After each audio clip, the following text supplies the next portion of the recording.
Welcome. Let me fix the chat here.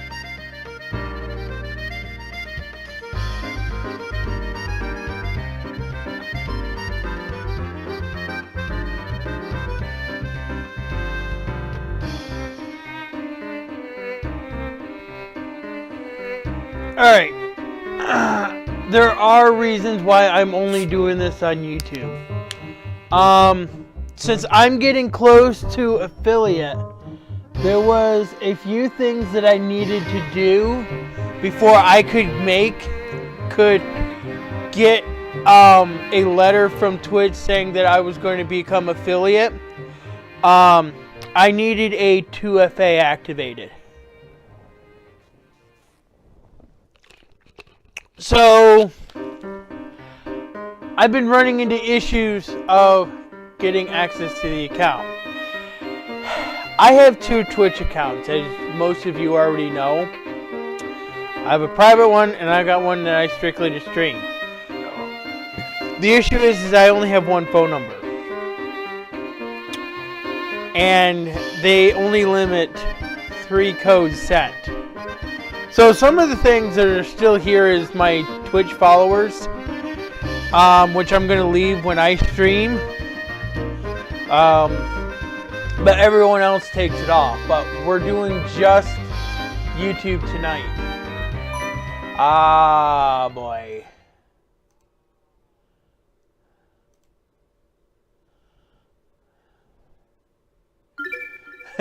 I screwed up there.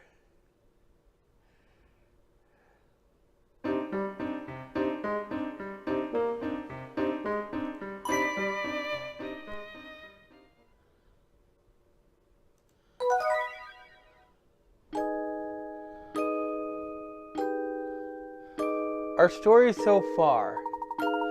Layton, Luke, and Flora's brief respite is interrupted when the train suddenly screeches to a halt.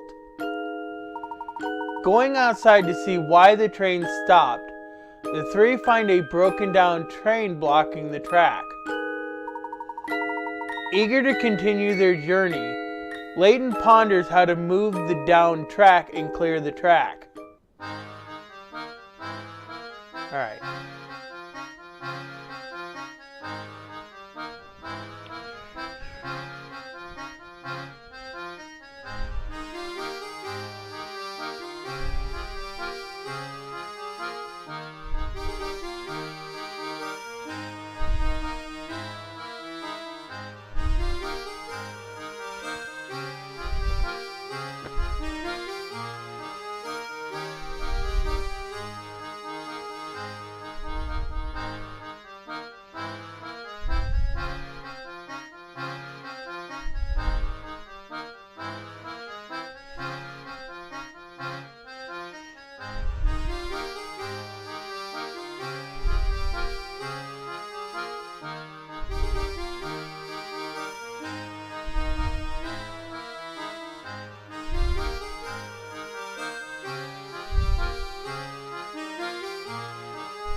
Alright. Bah!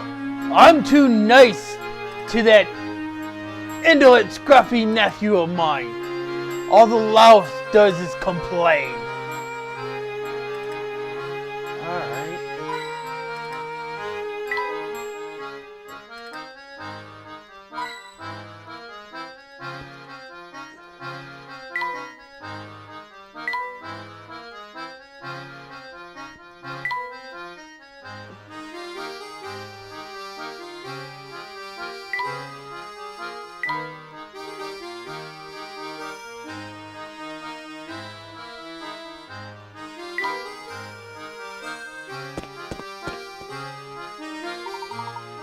What seems to be the problem here?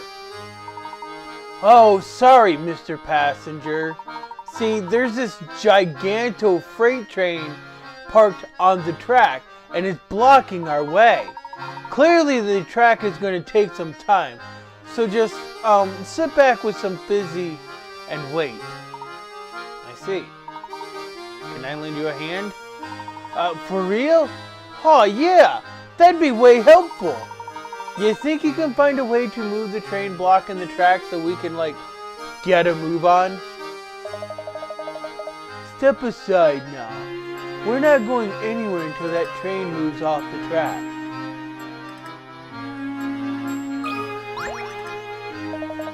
Until we get this car out of the way, the Voluntary Express isn't going anywhere. Alright. Swap the positions of the two trains along the tracks. Move the cars one at a time and make sure that the numbers by the side of the track match the numbers on each car.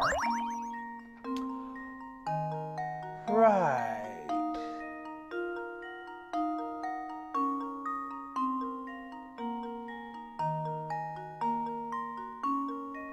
Huh. I gotta think about this for a sec.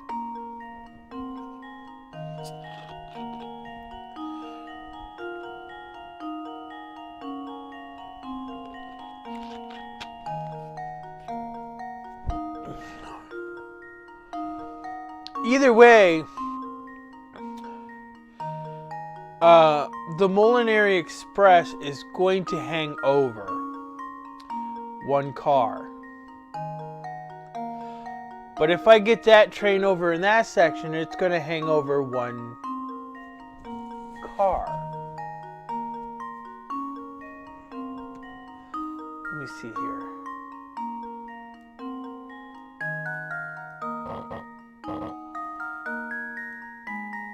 Right.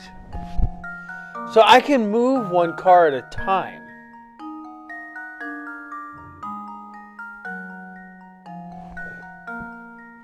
Okay. Alright. So I think I want to do this.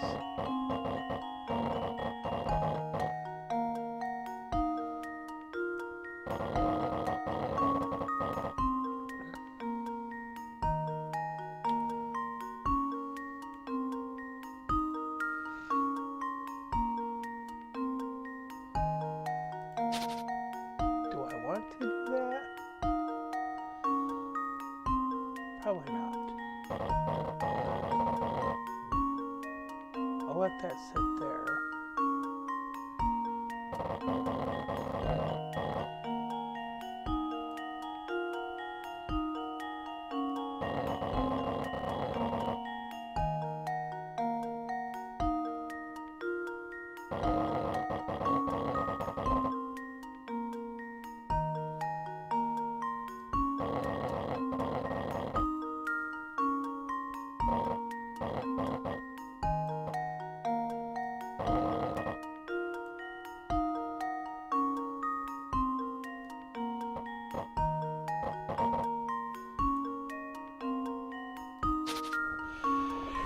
All right.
Okay.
test my theory.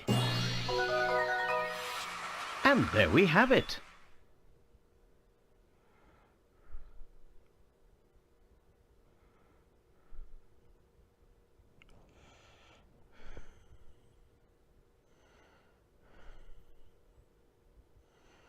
Okay, I could have done this a lot simpler. How many steps did he take? 12.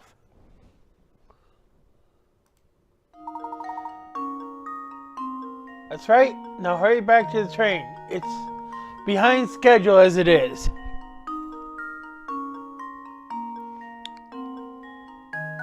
Alright. I think I did that in more steps than I would like.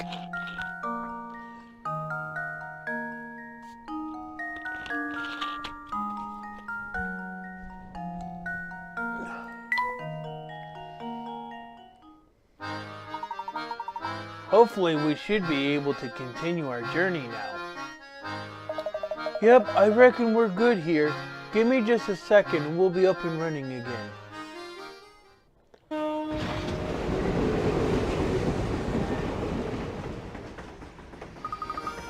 We're finally moving again.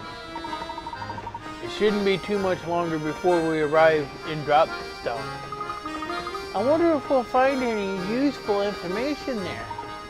I hope so. Wrong part.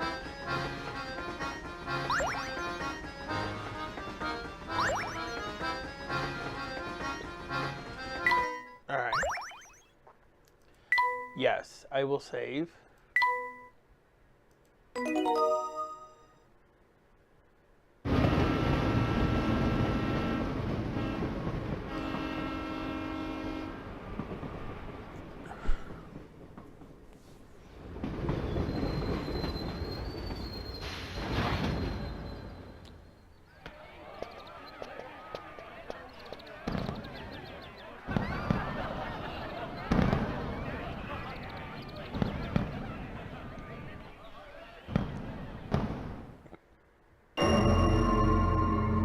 Chapter 2, The Country Village of Dropstone.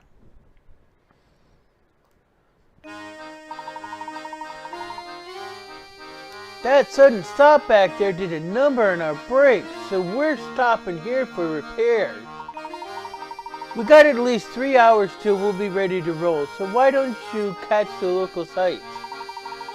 Capital idea. Besides, who knows what information we might stumble upon in the village.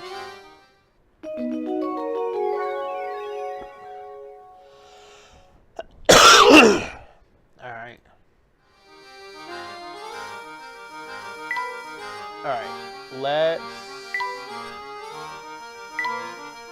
A short while ago, the train came to a sudden and rather alarming stop to avoid crashing into another train lying abandoned on the track. Our train is currently parked in a quaint country village called Dropstone.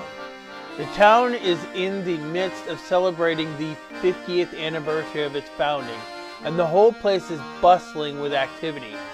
With a while to go before our departure, I've decided to use our free time to search the village for leads on the Elysian box. Alright.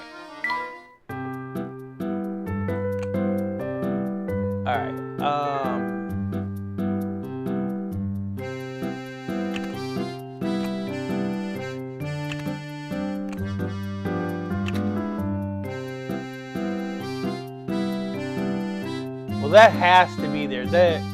It kind of looks right, doesn't it? Or should I turn it one more time? Maybe I'll turn it one more time. No, that looks like it goes there. It goes there like that.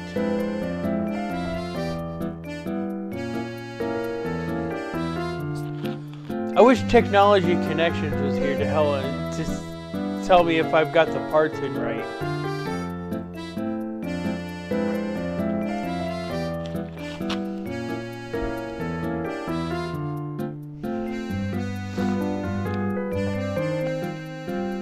Get Alex on here and just go over the parts of the camera.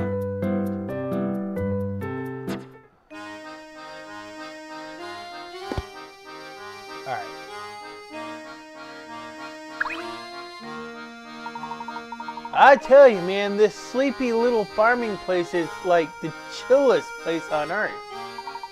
The boss is wandering around the village, and so is that inspector dude.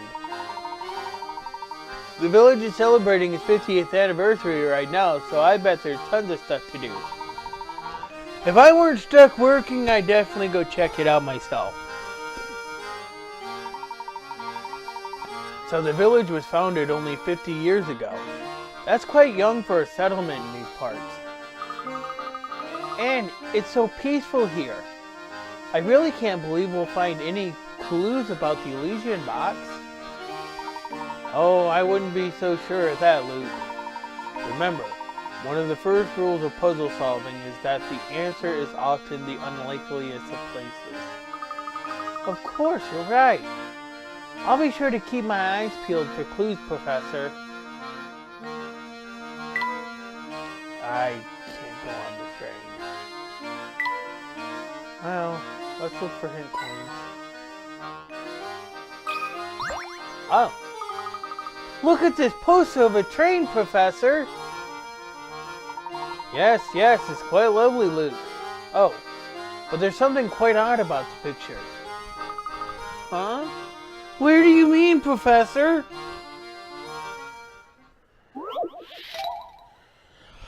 A dramatic farewell. Train stations are an especially good place for dramatic farewells, aren't they? Below is a picture of a man, or in this case to the right, is a picture of a man and a woman bidding each other a tearful goodbye. Somewhere within this picture is a single unrealistic detail. Find and circle the unusual area. The unusual area, huh?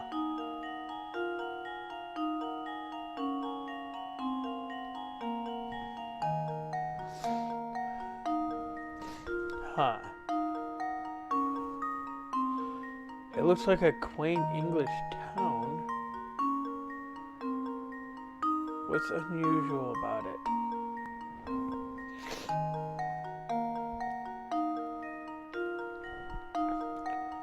I doubt it's the briefcase.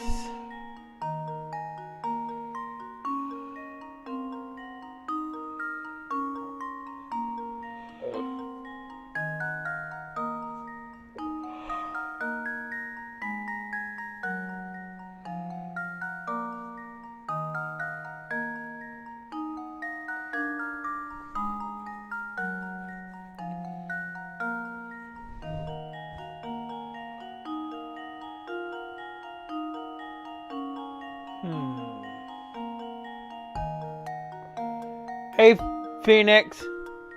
Look at this picture. Tell me if you see anything unusual about it.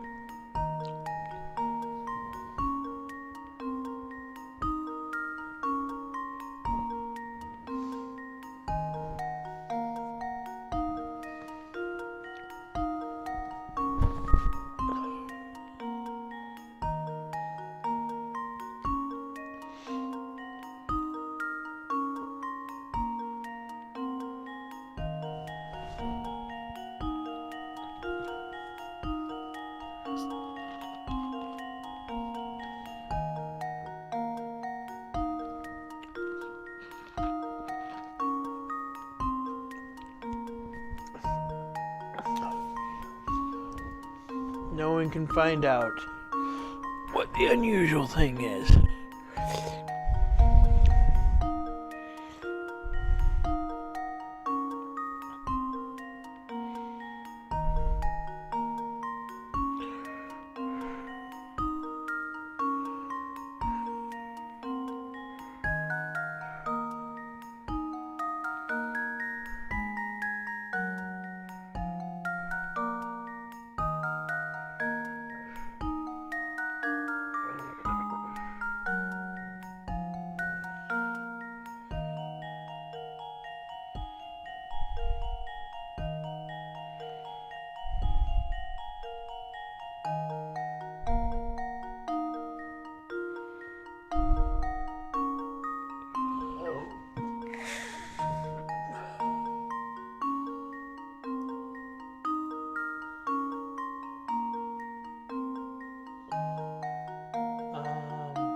hoping that's right.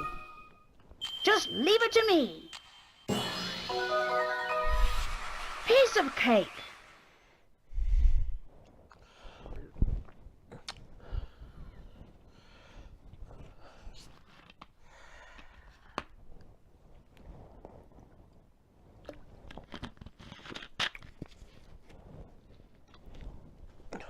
Wonderful.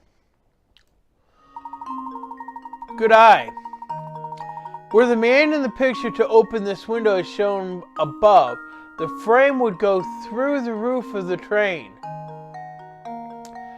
Most trains have windows that either slide down into the body of the train or allow only one portion of the window to open, of course.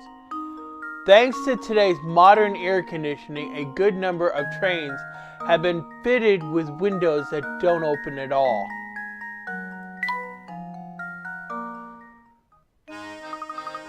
Oh, right there. That was the odd section. Okay.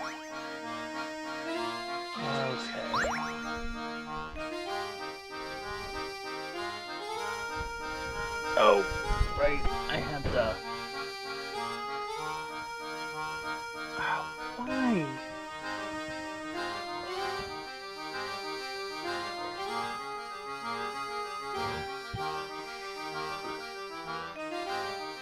Alright.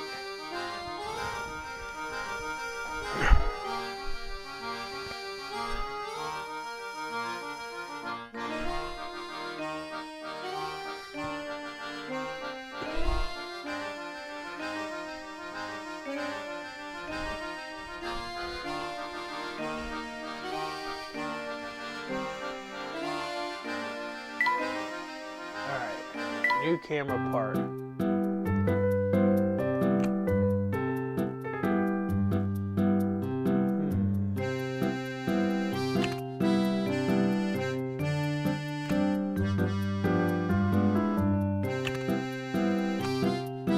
No.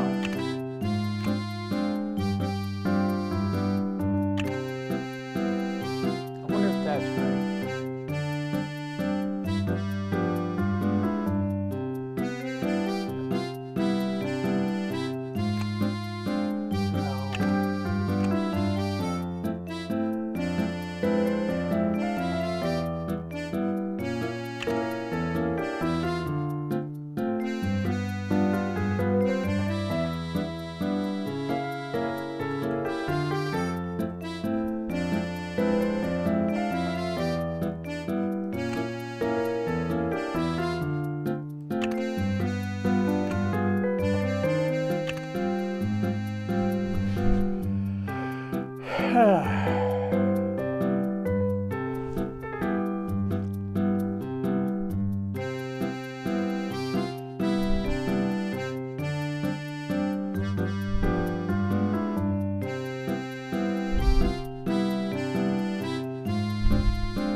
Alright.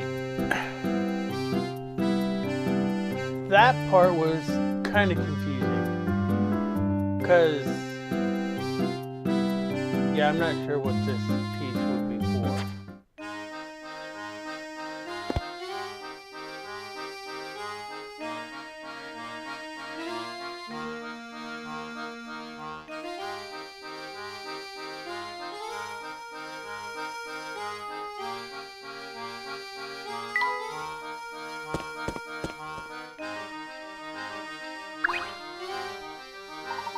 Well, Mr. Layton, how are you enjoying your time here in Dropstone? Been delightful. Every once in a while, it's nice to leave the city and enjoy the countryside. The air is so clean and fresh. I'm so jealous of the people who get to live out here.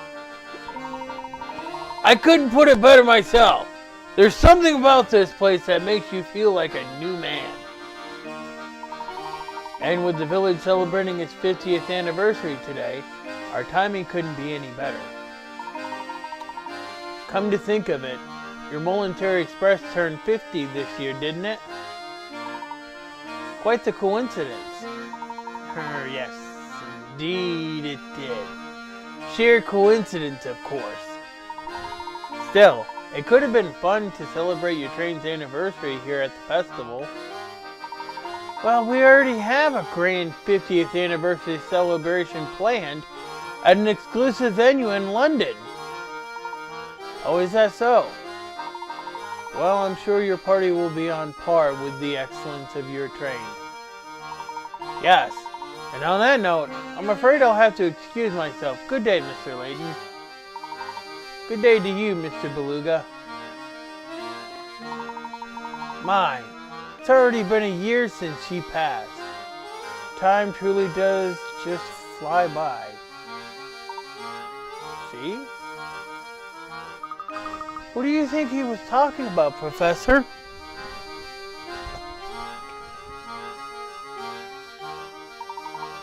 I haven't the foggiest, Luke.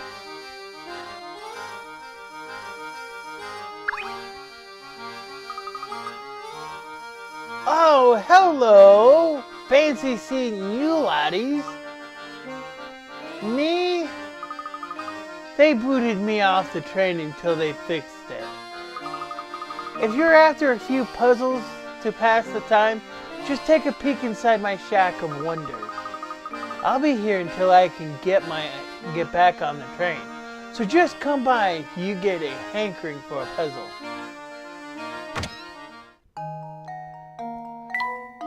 Okay.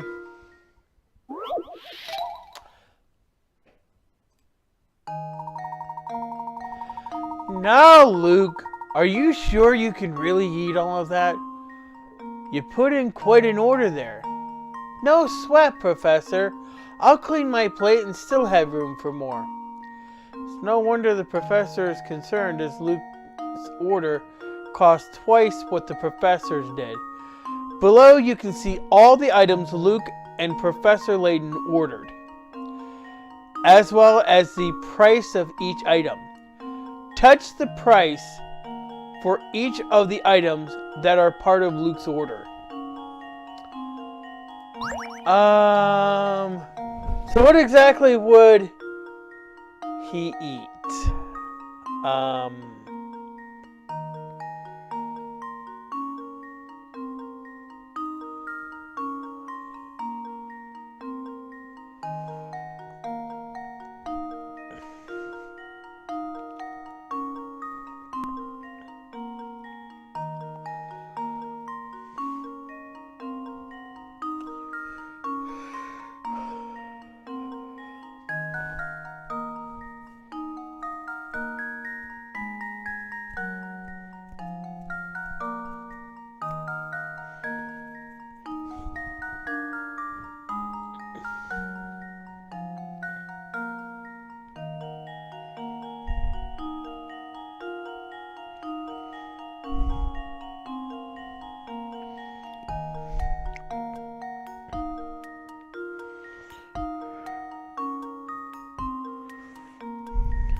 This should do the trick. Ha! Wonderful. Good work. If you calculated the total tab, you'll see that the meal costs 105 pounds.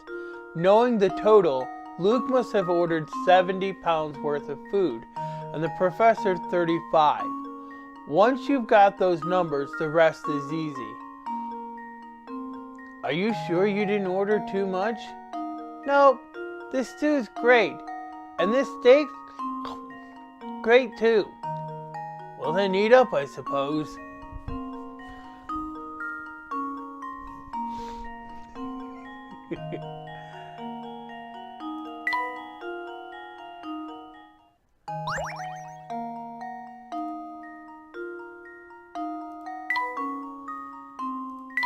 Stacked glasses.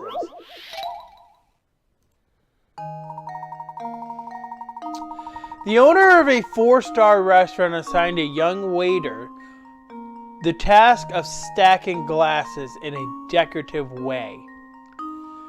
Eager to please, the young waiter immediately draws 5 separate designs and shows them to the owner. The owner takes one glance at the designs and, with a look of irritation, turns to the boy and cries, "This design is preposterous. What were you thinking?" Which of the 5 designs is the owner talking about?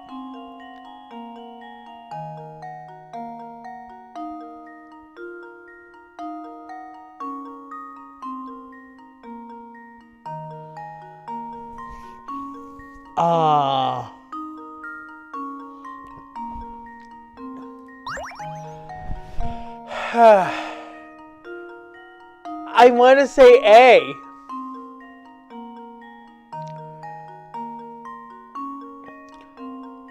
Phoenix, I want you to pick a letter. Pick a letter of which design is preposterous. You don't like the design.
Okay, I got it.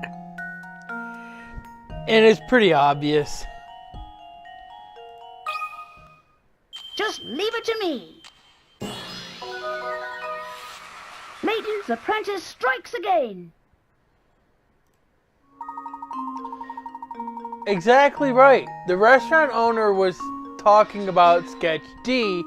If you look closely, you can see that the first and second row of glasses couldn't possibly be arranged in the manner depicted. The simple 2D sketch didn't take into account the rim of the glass.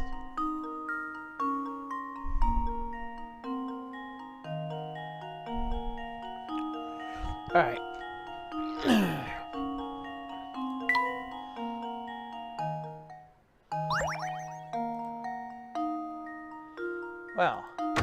Nothing there.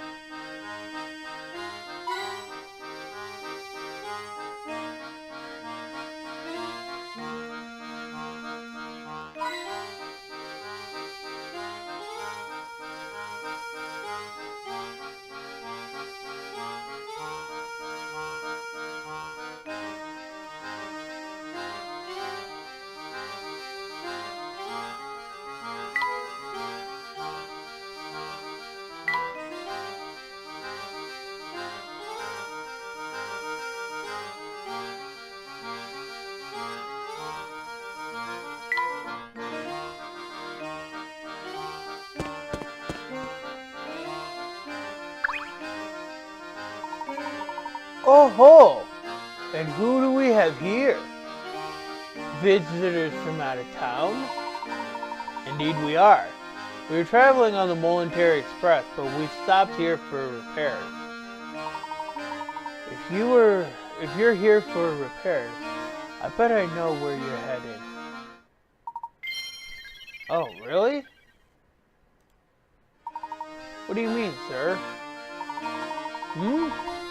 Oh, I was just thinking out loud. Yep, just chatting with myself, forgetting about it.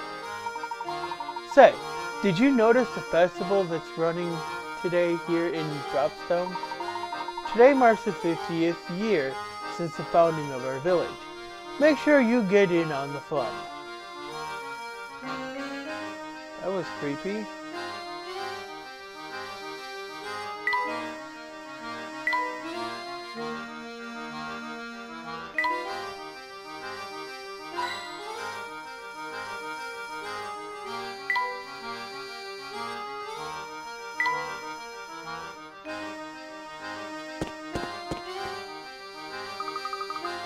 Wow, look at all the stuff there is to do. I've never been to a real life festival before. It's wonderful. Oh, that's right, Flora. I'd forgotten how you grew up in that one little village. Well, now's your chance to make up for lost time. Let's explore. That's a great idea. Where should we go first? Oh, let's go look at that booth over there. I want to see what they've got. Wait for me. You two, watch where you're running, or you're liable to crash into something.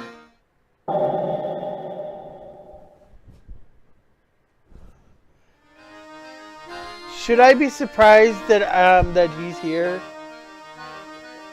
I probably shouldn't be surprised.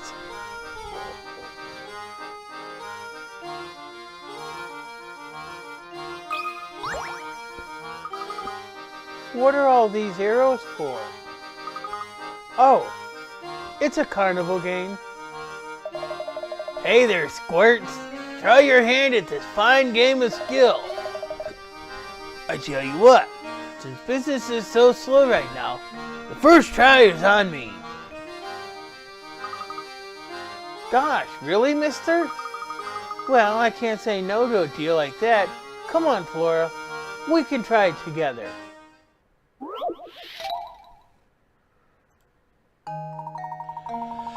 The bag of candy dangles from one of the 3 arrows attached to the wall.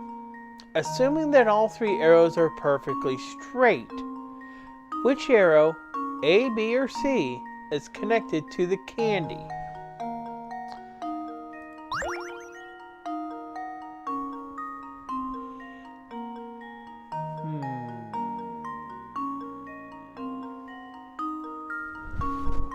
Which one is connected to the candy?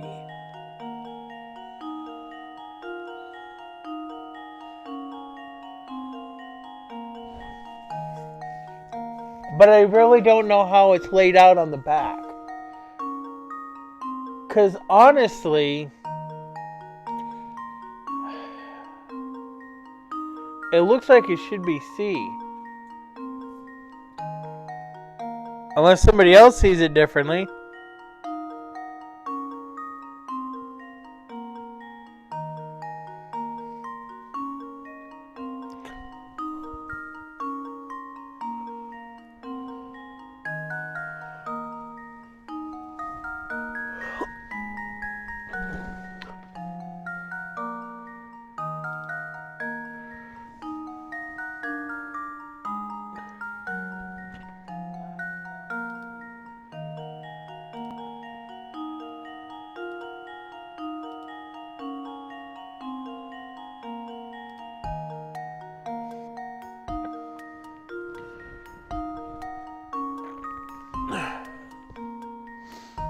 It looks like it should be C, right? Are you sure? Alright, I'll choose B. I think it's C, but we'll click on B. If Just it's leave wrong... it to me. Ah. Layton's apprentice strikes again. Good eye. Arrow B is the one attached to the candy. The reason this puzzle is tough for some people is because it contains a famous optical illusion. When you obscure a portion of a diagonal line with a straight shape, the two visible portions of the line appear disjointed from one another. Oh.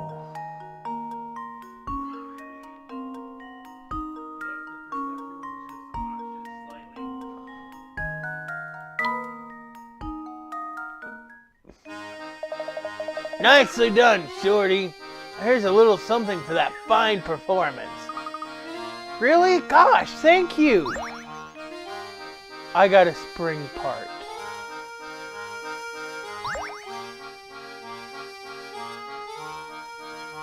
Alright, let's figure. No, it's a camera.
Look at all the fruits and veggies on this cart.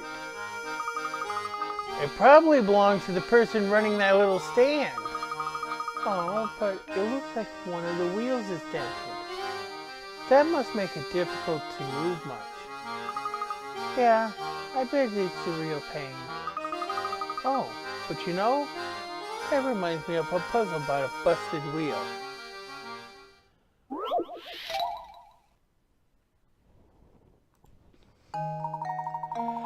In the back of the train yard, there's an old warped wheel lying on the ground. As shown below, a star is pointing to its axle.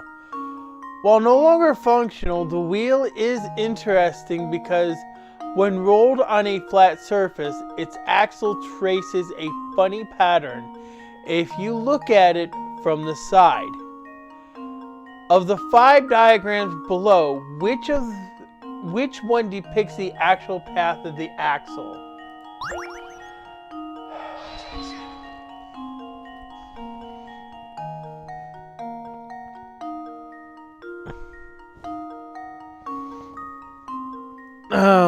Let's see.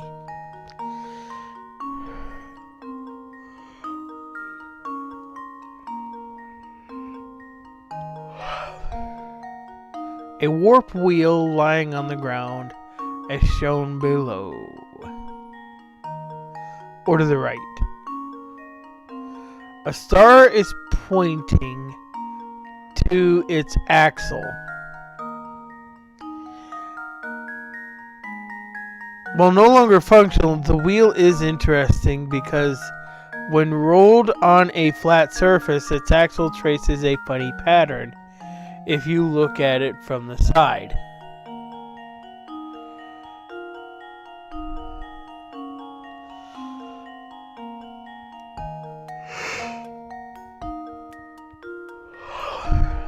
Alright.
Well, this is the wheel right here.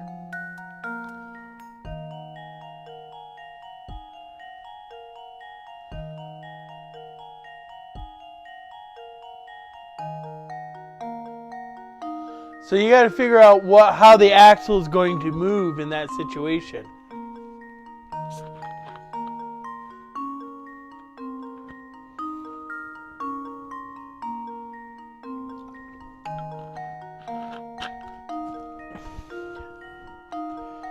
So how do you think the wheel is going to move?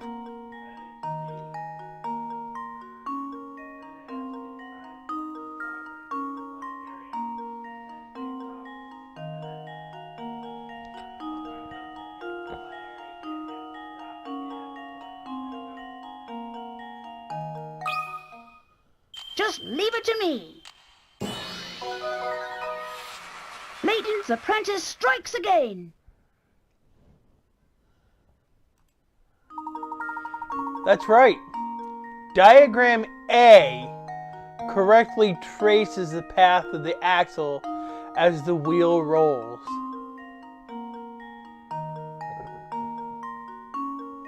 You probably won't see this wheel on a train anytime soon, but it sure would be fun to watch it bounce around, wouldn't it?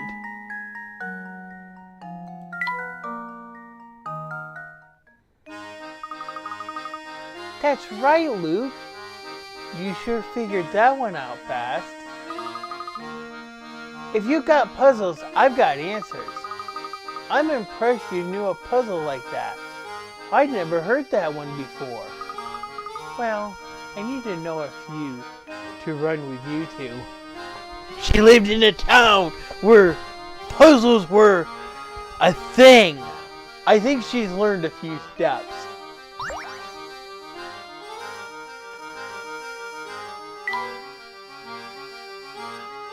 What local delicacies do we have here?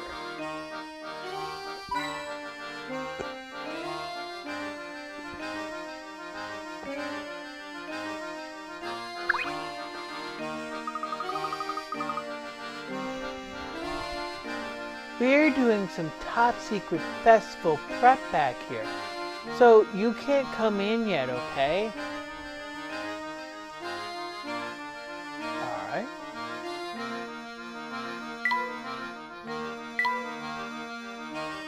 So rather young.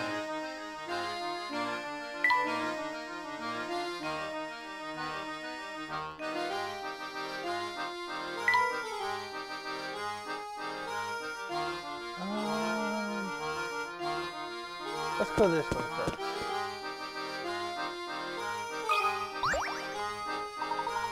Gracious! The weather couldn't be finer for celebrating Dropstone's fancy 50th. My memory is not what it used to be. But you're not from here, are you? Waiting on the train, How do I know, you ask? Well, this isn't the first time it's happened. As fancy as the train is, it must be in rotten shape. Take heart, Sonny. More often than not, the train gets fixed up in a few hours. But with the festival and all, there's plenty here to do and see in the meantime. Thank you for the information. If I could trouble you for a moment, though, I'd like to ask you about a relic known as the Elysian Pops. Oh, dear me! Oh, dear me! I've never heard of the dreadful thing. Never, you hear? Well, that's enough chatting with strangers for one day. To be frank, I was in high spirits till you came along. Now I'm crabbier than a crab apple. If you really want to prove you're sorry for ruining my day, solve this here puzzle.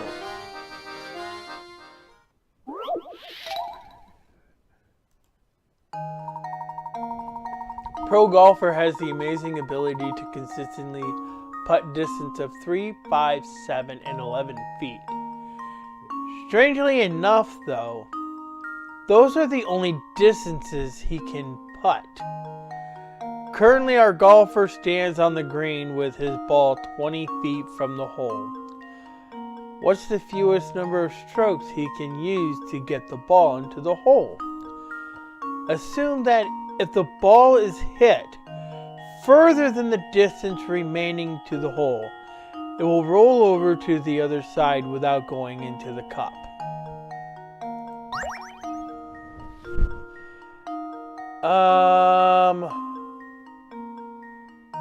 Well,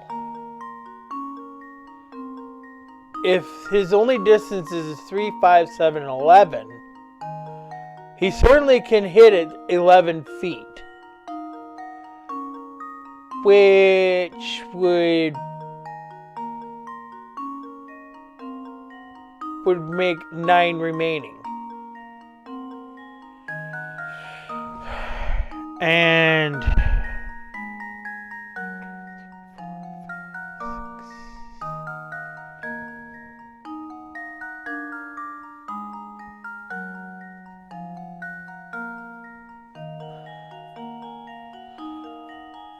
can he do it? He'd probably end up having to do it in 4 strokes.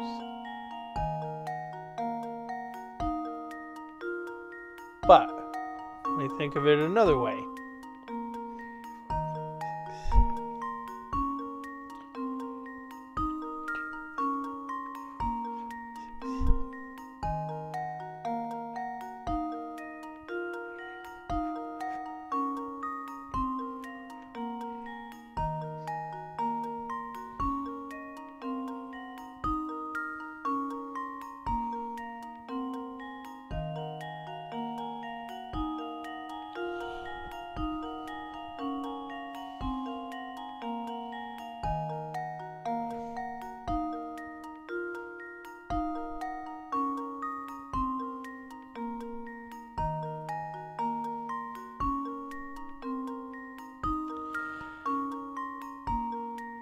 I'm gonna say 4 strokes.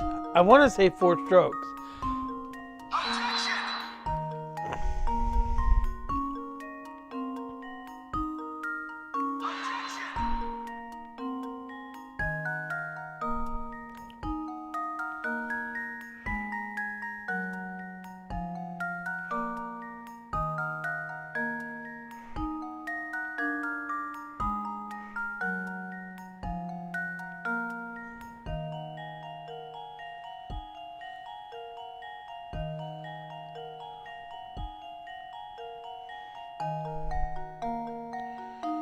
If he's not putting it in the hole, he can do a lot less.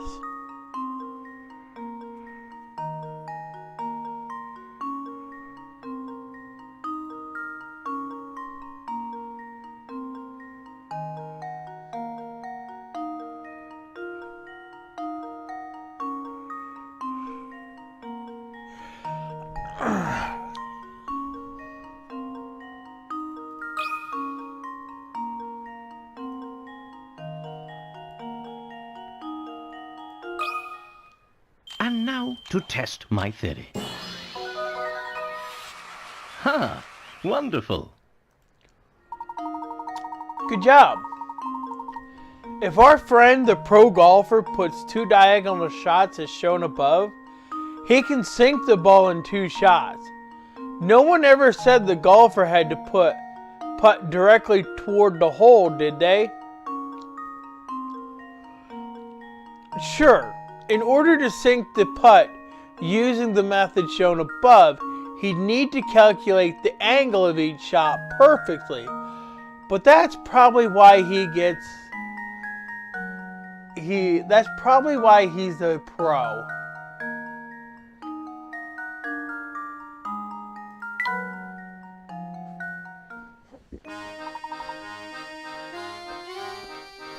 That's the ticket. Very nice.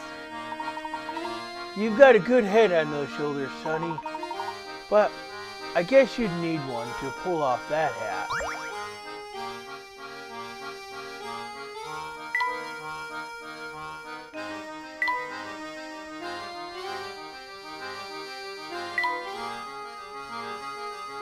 There's certainly something odd about him reacting to the question of the Elysian box.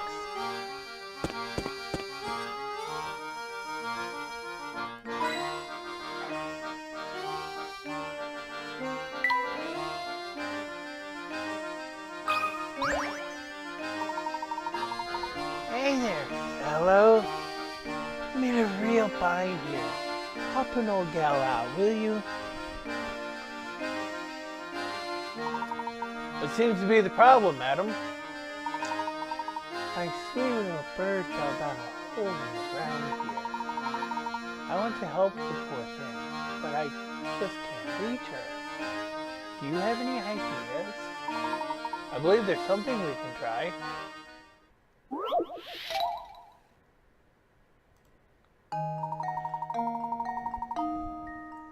Oh no! Laurel's poor little bird has fallen down a long, winding hole in the ground. In front of the bird are 3 paths labeled A, B, and C. Which tunnel should the bird take in order to make it back above ground? Certainly not A.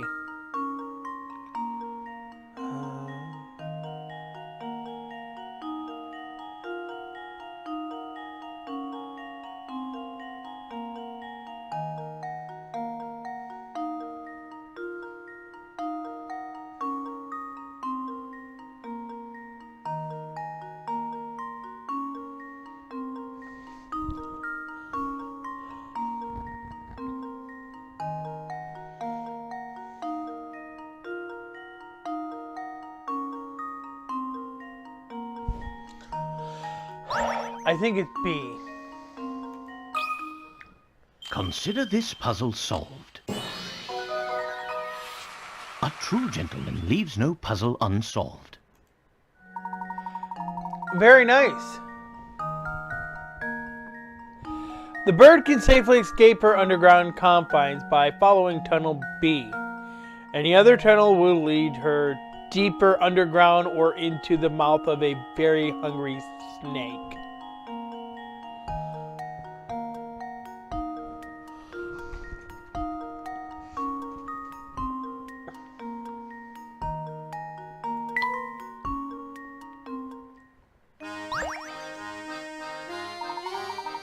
There's my little birdie.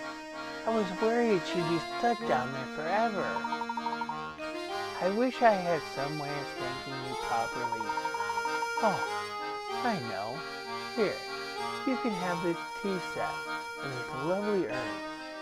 Take them, I insist.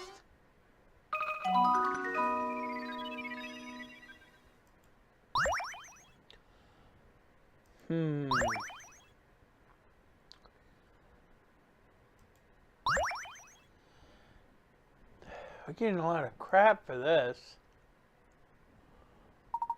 To access the tea set, touch the trunk icon, then touch the tea set icon.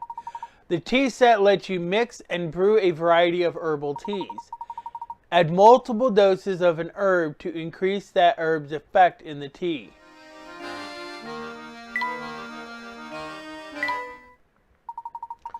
Combine the ingredients you've gathered to make a variety of delectable teas. Tea ingredients currently in your possession can be found in the box shown on the touchscreen. Tap on an ingredient to learn its name and the proper ingredients it can give your tea. When you're ready to make tea, tap the ingredients you want to use and drag them to the teapot. You'll need to place 3 ingredients in the teapot before you can start brewing your tea. Keep in mind that you can use more than one of the same herb in your concoctions. Once you've put your 3rd ingredient in the teapot, the lid next to it will start to wiggle.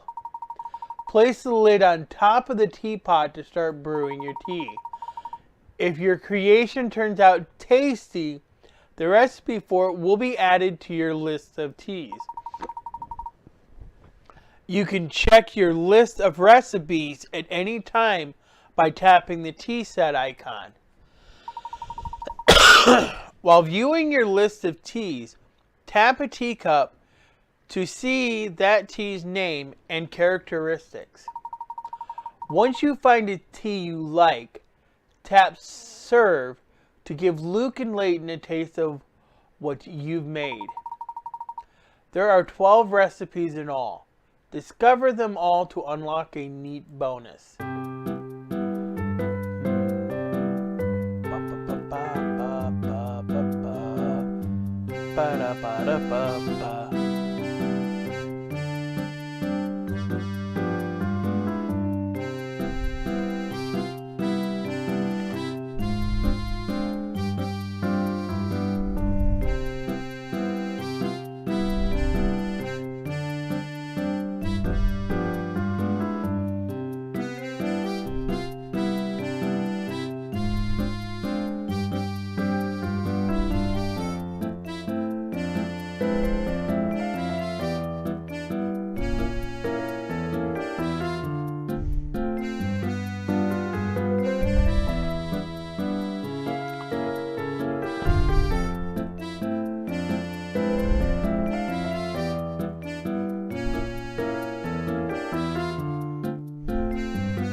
Have to tip my hat to this tea's drinkability.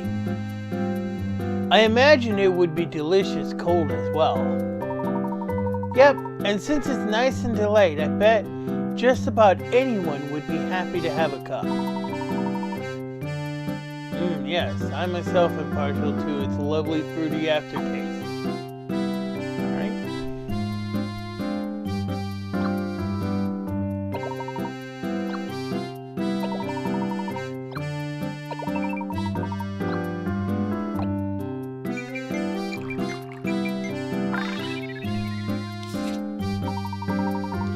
Delicious! I just love how sweet this tea is, Professor. Well, it's a bit too sweet for me, but I understand why so many children enjoy it. I think I could drink a whole pot of this stuff myself. Just watch me.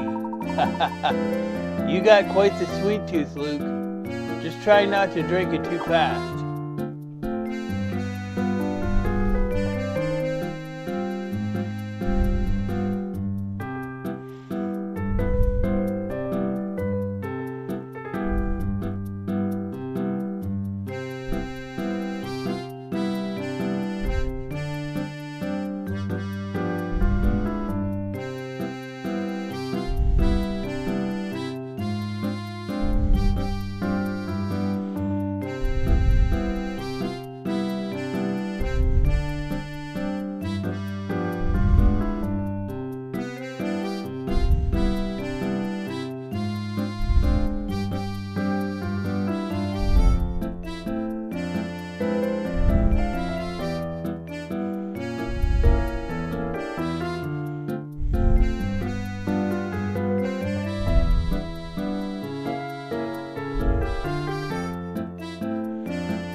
Alright. I guess that's all the ingredients.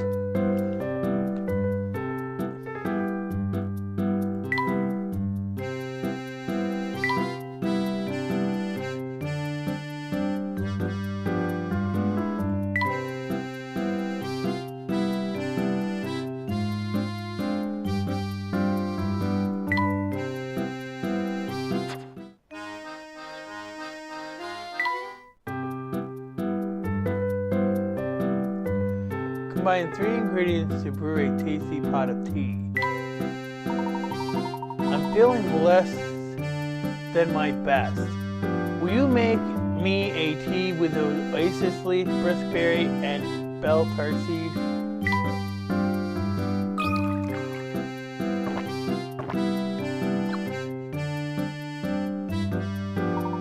This is splendid, Luke. This is truly a testament to the restorative power of tea. Now that's a good tea. Layton seems restored and in high spirits.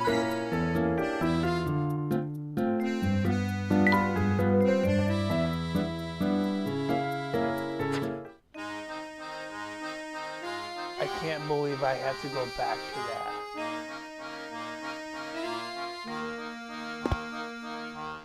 Alright.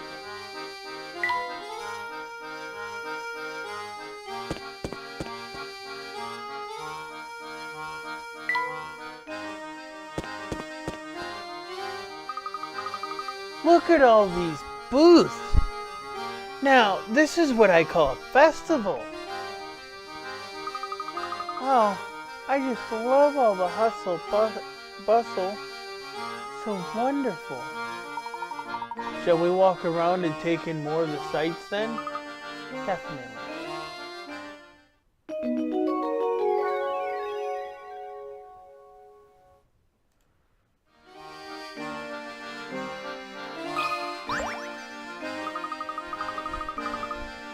Hey fellows! Pleasure to meet you. My name's Albert, and I'm just nuts about our beautiful village. I heard you've been running around Dropstone asking questions, but you haven't talked to me yet. If you solve this puzzle, the King of Dropstone Trivia, yours truly will answer a question for you. Right. Below is a wheel of male and female portraits. Select a portrait and continue that portrait.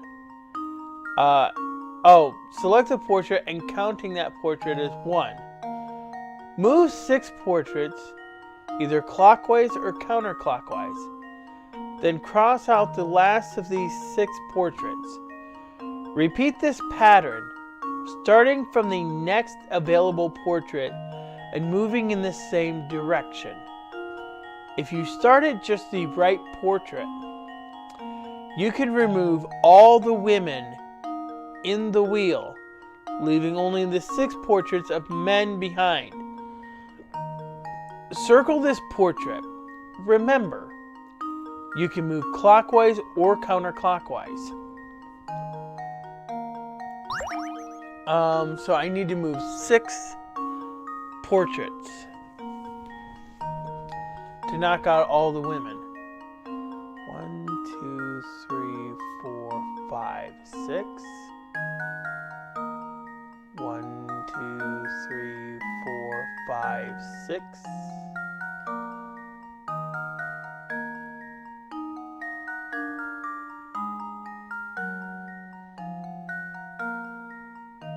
Oh, 1, 2, 3, 4, 5. That doesn't work. 1, 2, 3, 4, 5, 6. 1, 2, 3, 4, 5, 6.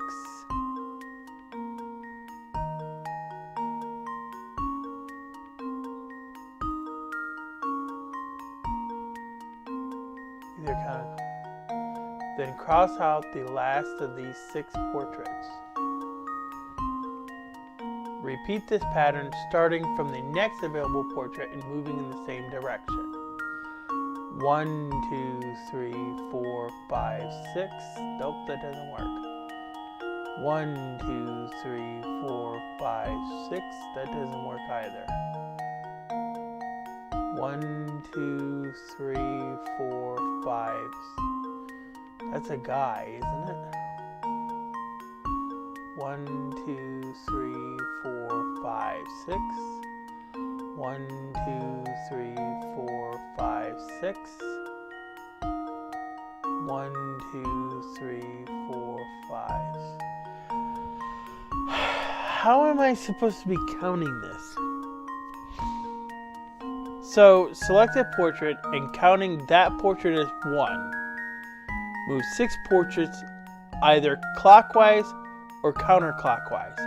Then cross out the last of the 6 portraits. Repeat this pattern starting from the next available portrait and moving in the same direction. Okay, alright, I think I got it. Let's do this. 1, 2, 3, 4, 5. No. 1, 2, 3, 4, 5. Huh. 1, 2, 3, 4, 5, 6. 1, 2, 3, 4, 5, 6. 1, 2, 3, 4, 5, 6. 1, 2, 3, 4, 5, 6. 1, 2, 3, 4, 5, 6.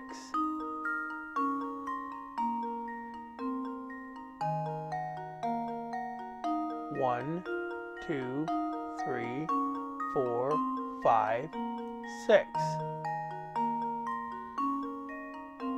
If you leaving only the 6 portraits of men behind it. Circle this portrait.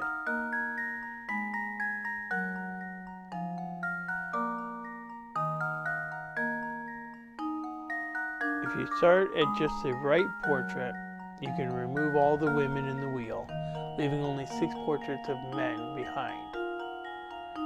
Circle this portrait. Remember,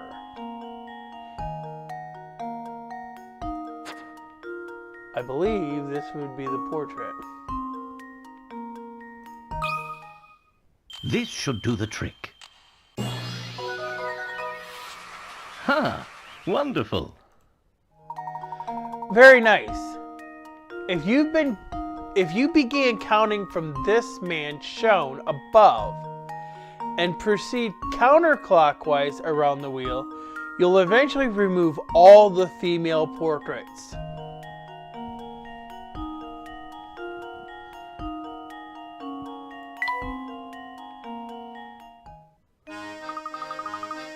Expertly solved. Oh, it gave me chills. It really did. Okay, ask away. If you've got any questions about the village or its history, I'm your man. Would you happen to know anything about a supposedly cursed antique called the Elysian Box? It's hard to believe, but you've gone beyond my area of expertise. I've never heard of this thing. What I can tell you is that people in this town jump at the very mention of curses. From what I gather, it seems they have some connection to the village in the days of its founding. Unfortunately, that's all the info I can really give you on that subject. Sorry to lay you down. You honestly didn't. Although you confirmed a lot of things that I had already thought up. This building appears to be the town hall. Yes, but it looks like it's closed for the day. Well, they probably wanted to give everyone a chance to enjoy today's festivities. Luke, this reminds me of a puzzle set in front of a town hall like this one. Care to give it a go? Would I ever?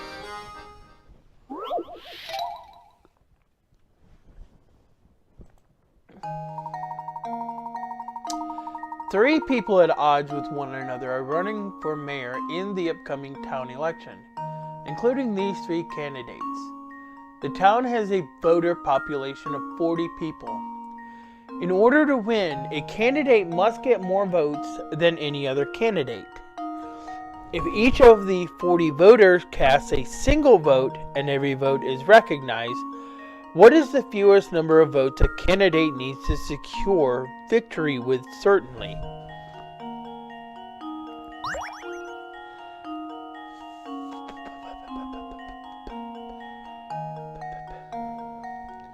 The 40 voters cast a single vote and every vote is recognized. What is the fewest number of votes a candidate needs to secure victory with certainty? Well, it's not quite as simple as dividing by 3 now, is it?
Let's see if this works. Piece of cake. That's right. The winner has to have at least 20 votes for a certain victory. Since each of the candidates dislike the other 2, each will likely vote for themselves. 40 votes minus those 3 votes leaves 37 votes. The winner will need over half the votes. In this case, a minimum of 19 additional votes add the winning candidate's personal vote to that, and you get 20 votes, even if another candidate gathered all the remaining 18 votes. It wouldn't be enough to overcome the candidate with 20 votes.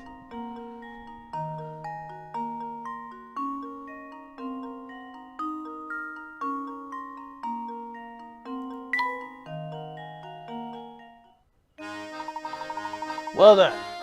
Now we really should get back to investigating the town.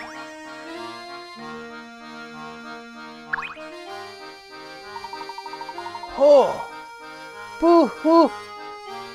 Parting with one so dear to your heart is even more painful than the tightest whip.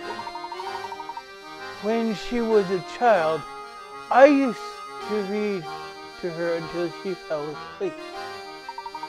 She looked just like an angel. Oh, nothing hurts so much as separation's knife.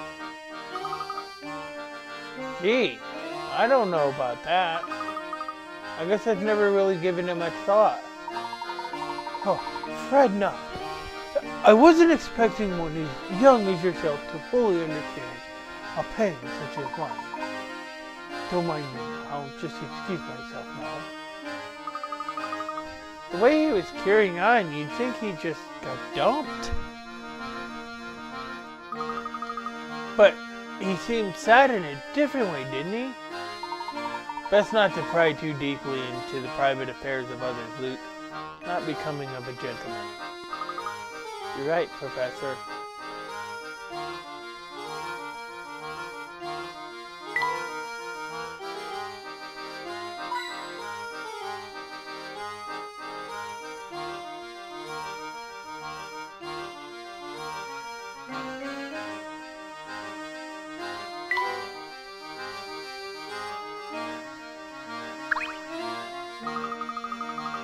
There are some more booths over to the right.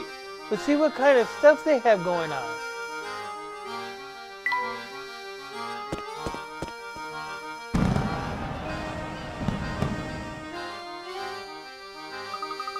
Wow! Look at those gigantic cow balloons. It looks like the villagers are setting up for the livestock competition. Livestock competition? That sounds like fun! Yes, I'd certainly like to see the competition myself, but it doesn't appear quite ready to start yet. Well, we're waiting. Can we go see more of the village? Certainly. We can return later when the competition commences. Yay!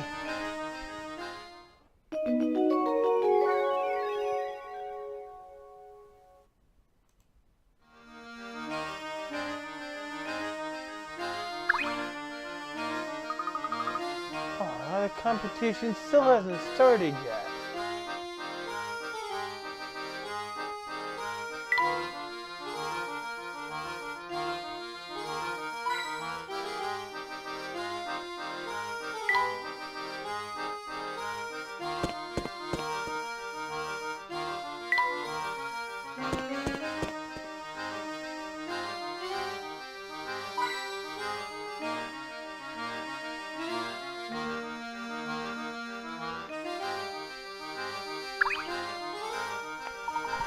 Mom never forget a face, and I don't know any of yours. You must be from the Military Express.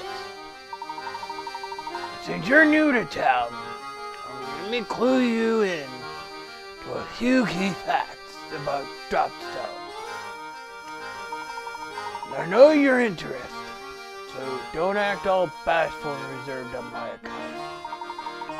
Listen. You know one name in Dropstone.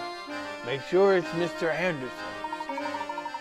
Not only is the fellow swimming in money, he pretty much runs Dropstone, but he's a slow guy who treats everyone with respect. Even the mailman. That'd be me, by the way. And I always say you can tell a heck of a lot about people by the way they treat their local mail courier. But even nice guys like him have troubles. And I hear he spends all his time fretting about his daughter. And it reminds me, I just saw a pair of unusual characters head up towards Mr. Anderson's house. Two said they were police from London, but something about them seemed downright fishy. Two people, huh?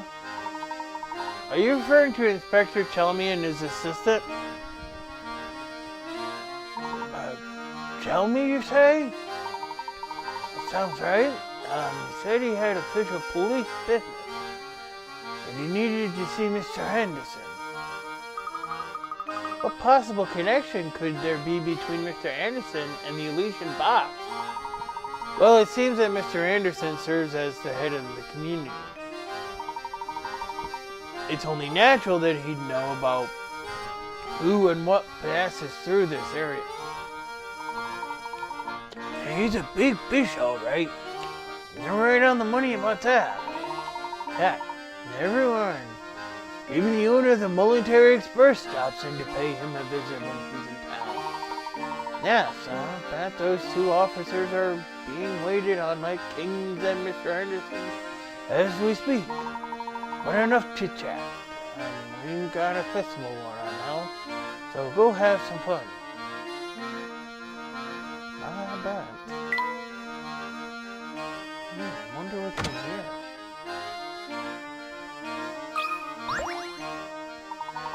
This cat sculpture certainly is expressive. Yep, he's a cute one. Oh, if you like cats, Professor, have I got a puzzle for you?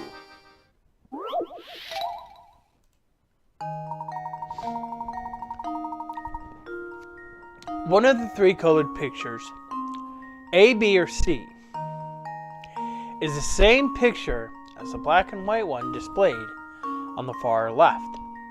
Can you find which one? The only difference is that the picture on the far left has had its contents flipped left to right and its colors inverted and changed to black and white. Alright. So, we must figure out which is which then.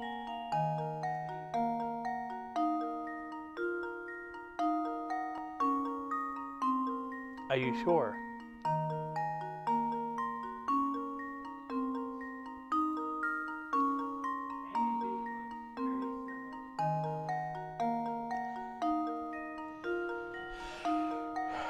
Well, it can't be C because the background's wrong.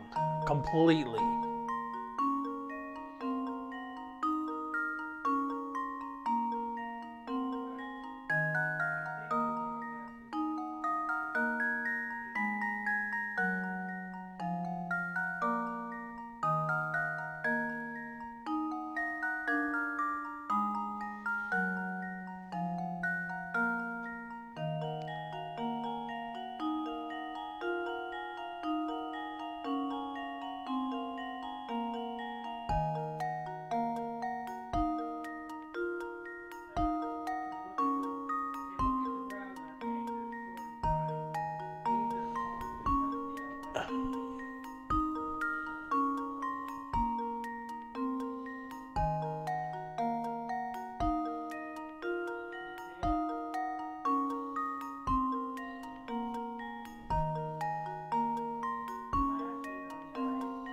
Well, I see it, yes.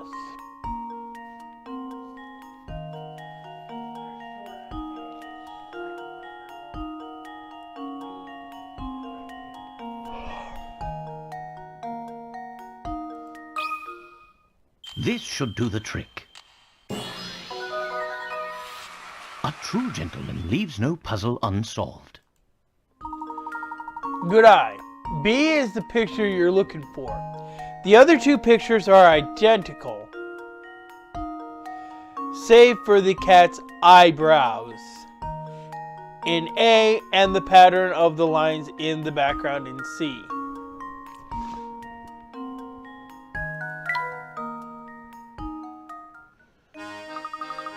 You always make it look so easy.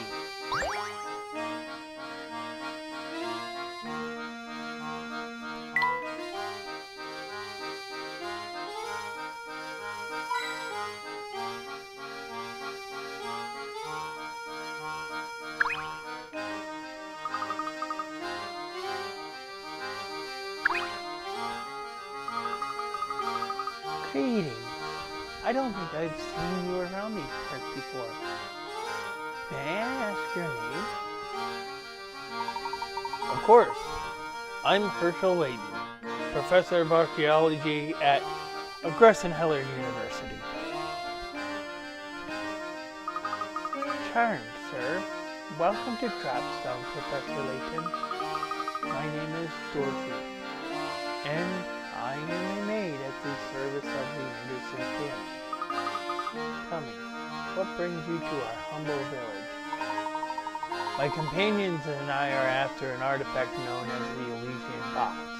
Have you heard of it before? You can't say that I have. But the master's quite knowledgeable about curiosities such as that.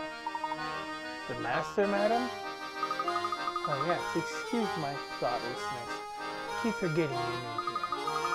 I'd venture there's not a single resident of our village who doesn't know Mr. Anderson. You see, well, if it's at all possible, we'd very much like to meet Mr. Anderson. Normally I'd say he'd be glad to receive you, but lately he's been preoccupied with his daughter. I don't mean to pry, but has there been some issue between Mr. Anderson and his daughter? Well, yes, just between me, and the wall. His daughter has been secretly planning a trip alone. Secretly planning a trip alone? Is that your way of saying she's planning to run away? Yes. And what's worse is that the master is starting to catch on that something is going on. But after much talk, we servants had decided to cheerfully see the master's young daughter off. So you're in support of allowing this girl to go off on her own? Why is that? Because the purpose of the trip is to fulfill the last request of the young lady's late grandmother. I see. May I inquire as to what the last request was? Well, I myself have only heard scraps of the story from other people, so I can't say much. But whatever the request, it's one that the young mister seems to feel is extremely important. Oh, look at that. Here I am gossiping away when there's supper to prepare. Please excuse me, Professor Layton. I need to get back to work. Before you go, rats, you've gone. Maybe it's time. Maybe it's me. But it sounds like Mr. Anderson's daughter is leaving home more than going on a trip. And yet, for some reason, the servants are cheering her on. How odd. Yes, very.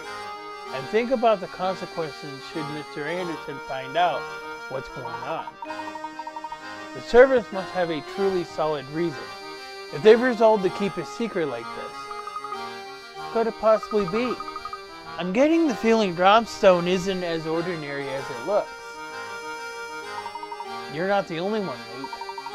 But enough speculation. Let's go explore more of the village.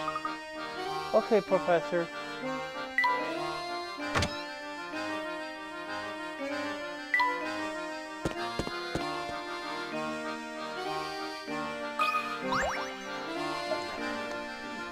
Me? I'm a world traveler, but I'm stuck here until I can score a ticket on the Mullantary Express. I was hoping for a freebie, so I told Beluga one of my puzzles to break the ice. Unfortunately for me, he got all hot under the collar when he couldn't solve it. Here, maybe you'll have better luck with it. Baggage claim. Gotcha. What rotten luck? While trying to pick up your luggage, you find that your bag is at the very back of the pile. The baggage porter unloading the luggage claims the boxes in the hold have prevented him from unloading your bag. Use your wits to move all the boxes out of the way and reclaim your luggage. Oh, wow. Certain moves this time.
Consider this puzzle solved.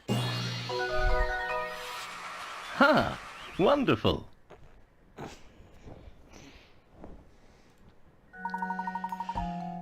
Very nice. Be sure to show the baggage porter how you did it, so the next time he can get your luggage for you.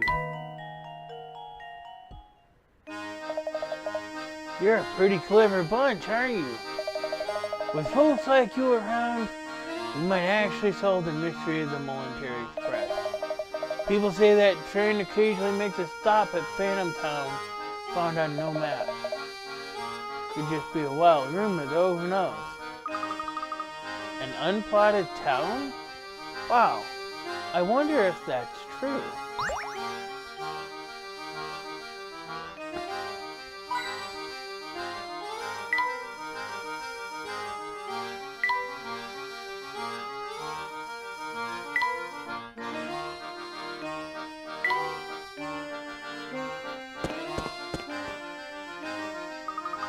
Wowee! Look at the size of that mansion! I bet you could get lost in there. It is impressive, to say the least. I'm sure that massive manor belongs to Mr. Anderson. So, that's where Inspector Chelmy and his assistant went, right? I'd like to see this place myself. Can we go take a look? No.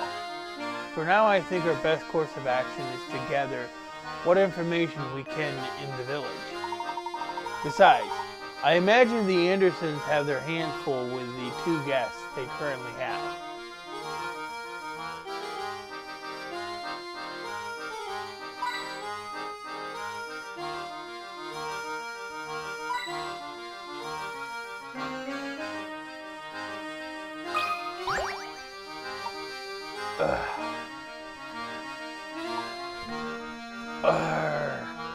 This guy looks like John Riggs.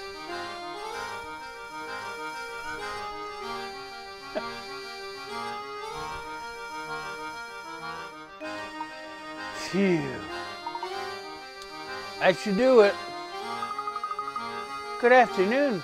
What are you doing there, sir? Me? Oh, no, I'm just doing a little fishing in this here lake. Well, I messed that up. Hold on.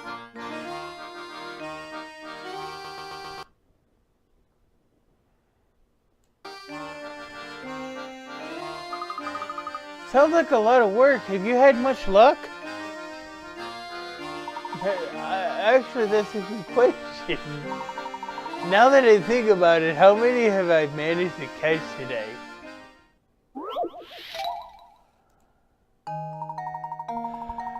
You cast a large net out in a pond to catch some fish. Every part of the net is in the water, except for the 2 ends, which you're holding in your hands, as shown below.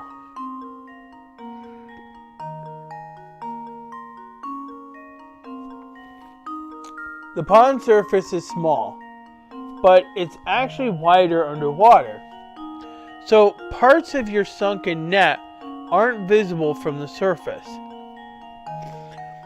Assuming that there are no tears in the net, and that its rim is constructed of a single length of rope that ends on the shore, how many of the fish visible in the pond will you snare when you put the net back up?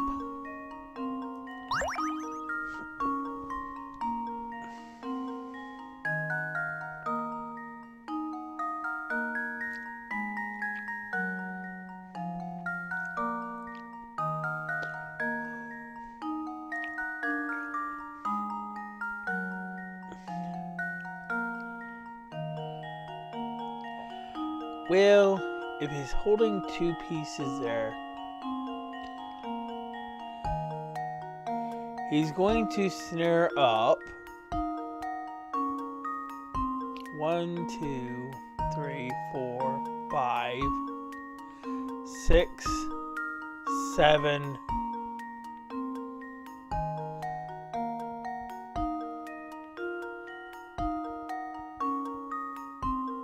Is that 7?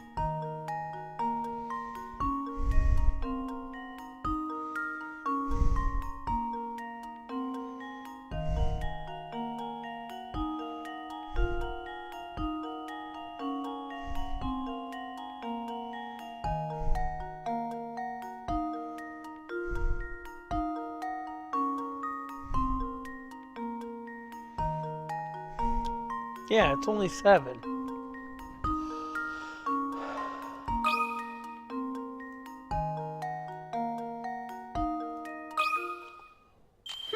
Let's see if this works. Layton's apprentice strikes again. That's right. To solve this puzzle, you need to imagine how the unseen parts of the net connect, which should look something like the illustration above. As you can see, the net will catch a total of 7 fish. Apparently his partner fell asleep. But why have a net look like that? That looks about a bit counterproductive, don't you think?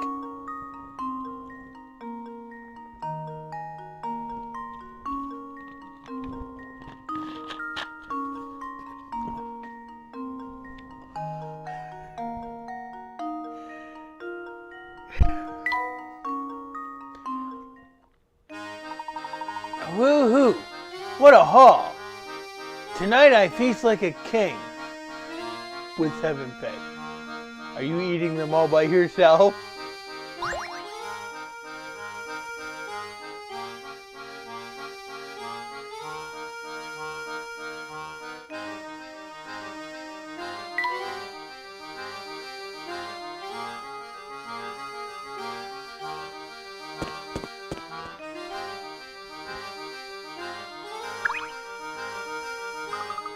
Oh, it's Inspector Chelmy.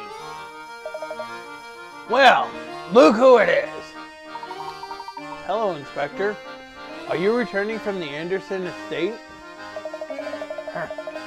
I don't know where you get your information, Layton, but you're as sly as a fox.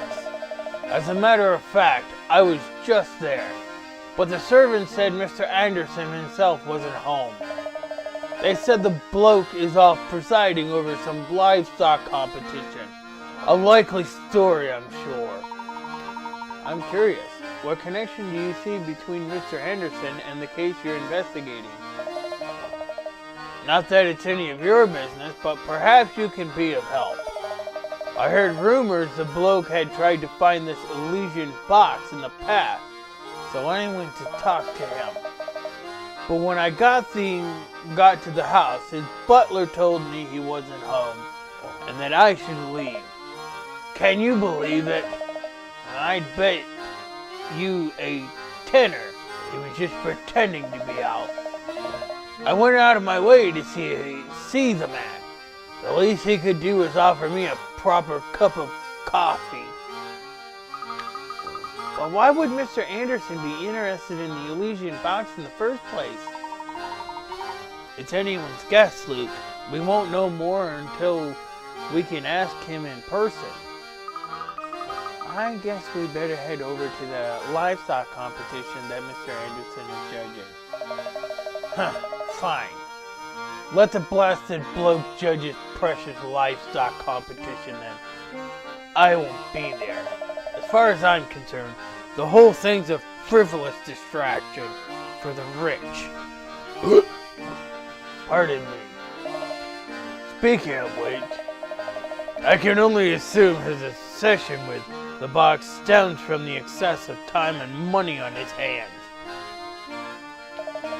If you see anything that might help this investigation, report it to me straight away, you hear?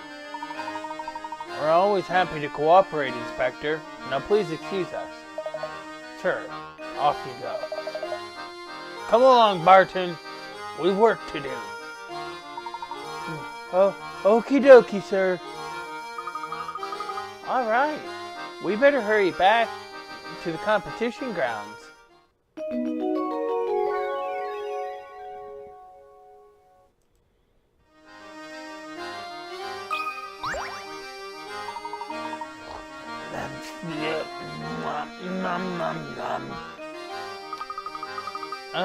Professor? I think this fellow here fell asleep standing up. Judging by his uniform, he must be a security guard. I wonder how his employer feels about his nap. My perimeter is secure. Please confirm my identity by solving this puzzle.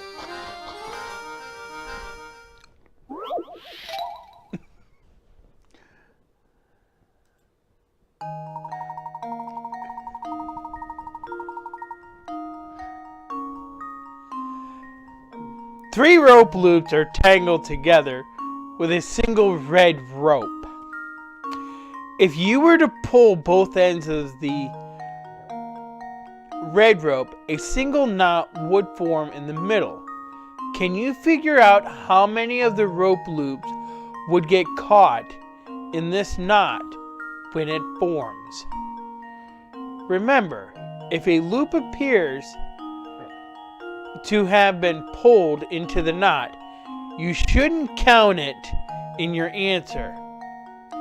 If you can pull the loop free of the red rope with a tug. Alright, so a red rope, well,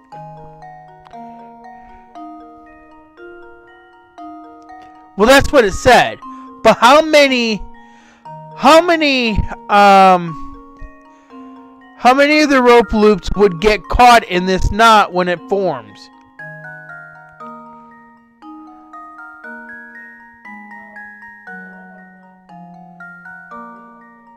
The yellow one will not.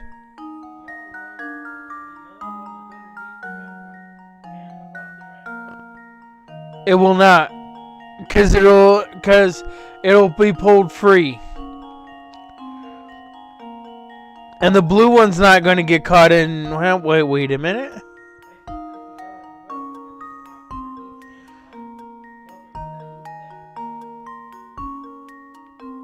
Okay, well, it's up over in that section, so it might, yeah. So the blue one looks like it's not going to. Looks like it won't. Looks like the only one that won't.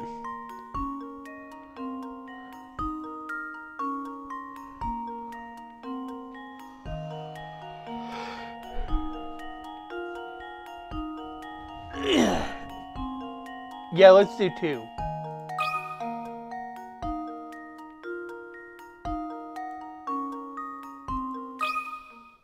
Consider this puzzle solved. Wow. Wrong. My, this one is quite formidable.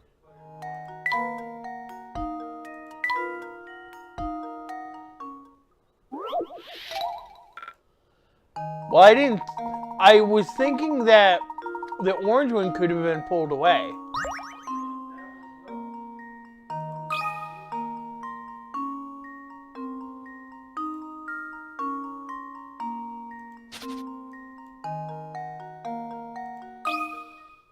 And now to test my theory.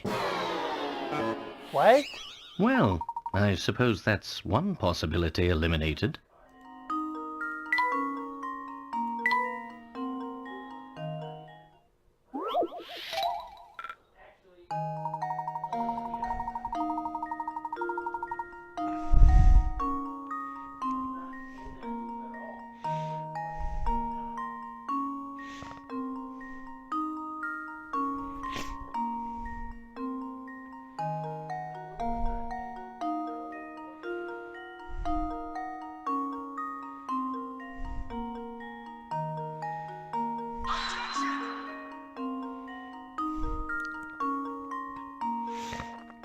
So if that's the case,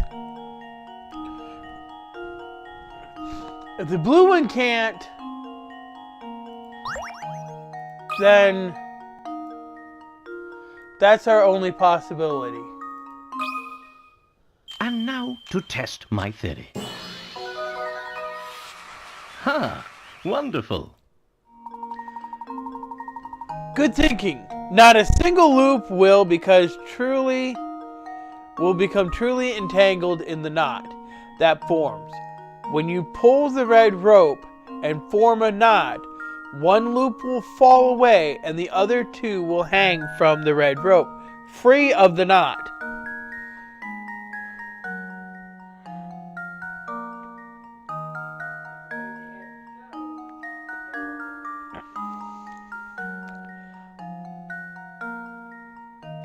I guess it was a trick question.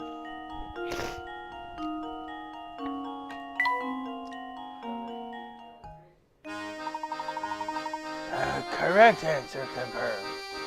Well done, sir. He must be some kind of mad puzzle genius to be able to talk about them in his sleep.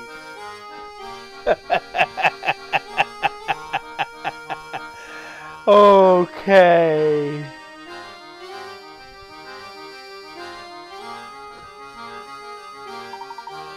Nom, nom.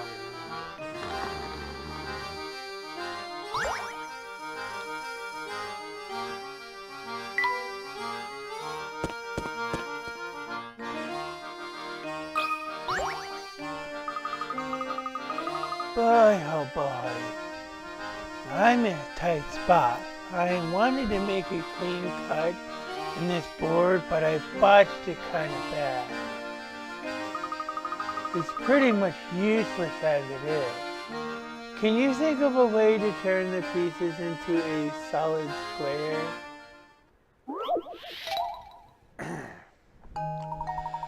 Here we have an oddly shaped board. Since this board is rather unwieldy as is, you've decided to cut it into two pieces and rejoin these pieces to form a square. Assuming you aren't allowed to flip either of the pieces over once the board is cut, where should you make the cut in order to achieve the above?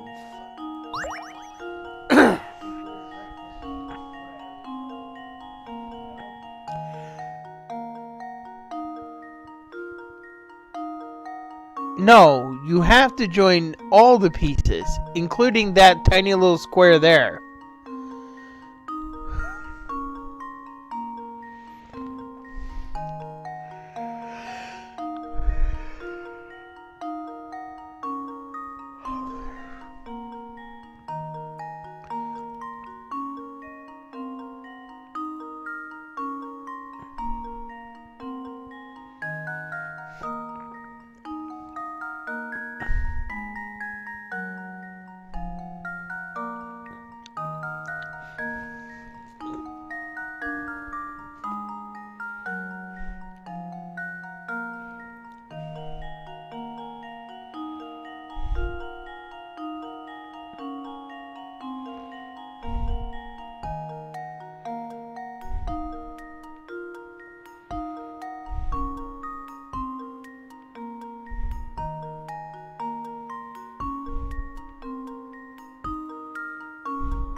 What do you think about that?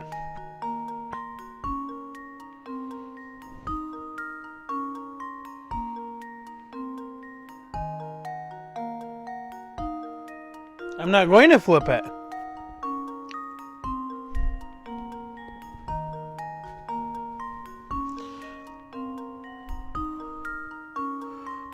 Think of Tetris. No, I'm not. How do you figure I'm flipping it? How do you figure?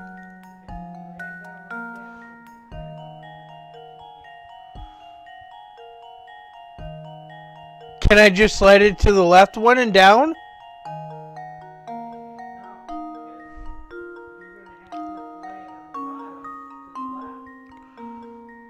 Yeah, so? Isn't that where I want it? Isn't that how you make it square?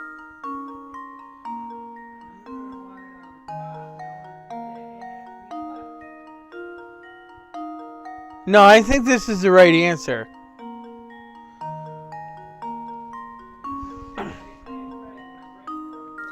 No, because what's happening is that this is moving here and down. So this goes down here. This will be right here. So it'll look like a square. It's four up, 4 across. So it's 4, 4, 4.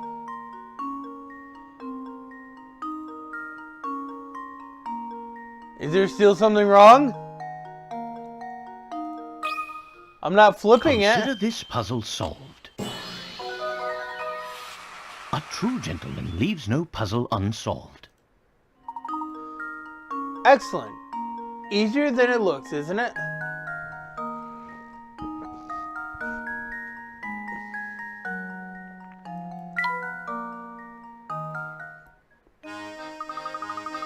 Woohoo! That did the trick. Thanks. Now I can finally get back to building that shed. Ooh.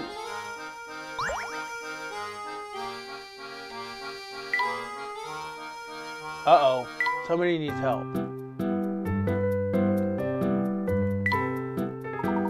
I'm exhausted.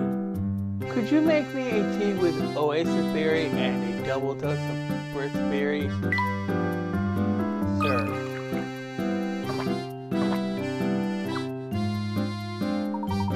Oh, this tea sure hits the spot. It's sweet and it's got me ready to start walking again. Alright, now that's good tea. Luke seems restored and in high spirits. You find a hint coin at the bottom of your teacup.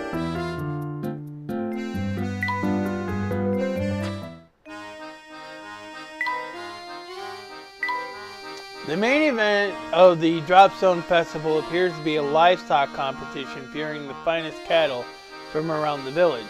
Sounds like it will be quite fun, and both Luke and Flora seem very keen on attending. So I imagine we'll return to the site of the event when it gets underway. I learned something interesting from Dorothy, a maid working for Mr. Anderson, a man who seems to be an extremely prominent figure in Dropstone. Seems that Mr. Anderson's daughter, Katia, is planning to take a trip by herself unbeknownst to her father. All the servants in Mr. Anderson's employ appear to be supporting Katia in her plan. But why all the secrecy?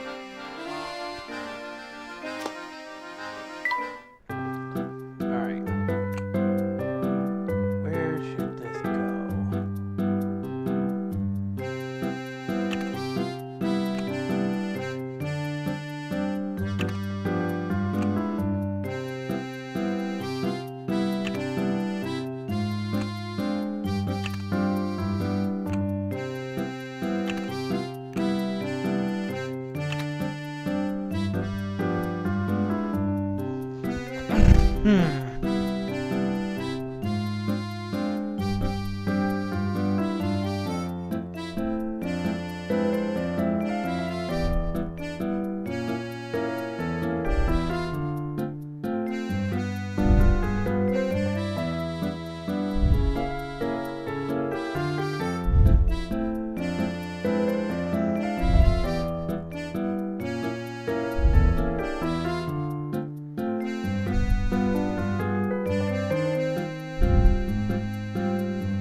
My goodness, look at this place.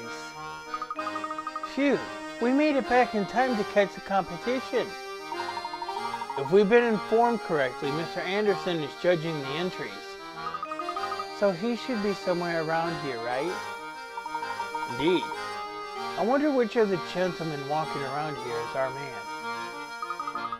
Uh-oh. It looks like the two men over there are getting pretty hot under the collar about something. I wonder what the matter is.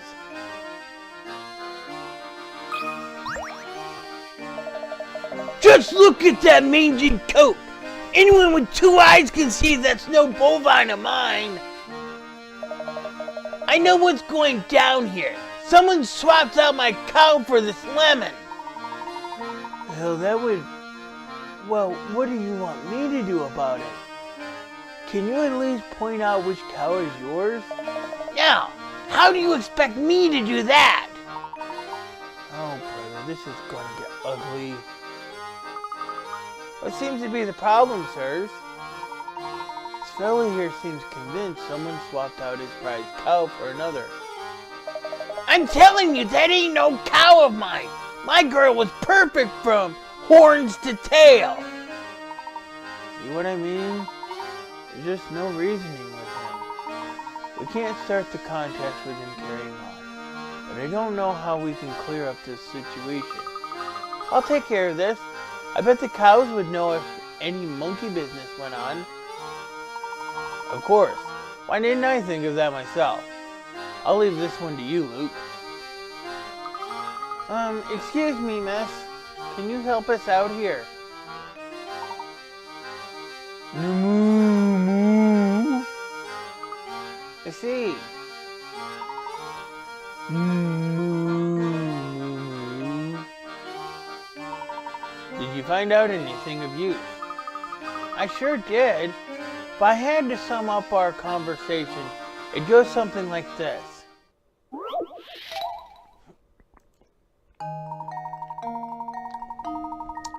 Five cows were grazing at the festival. 2 of them are true moo cows, a breed that only tells the truth. The other 3 are no ways cows, a different variety that always lies. Using the following statements from each cow, mark all the no way cows. Tap a letter to mark the cow below it. A.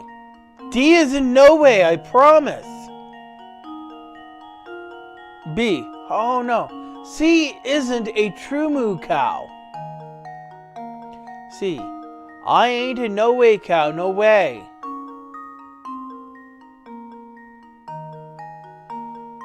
D.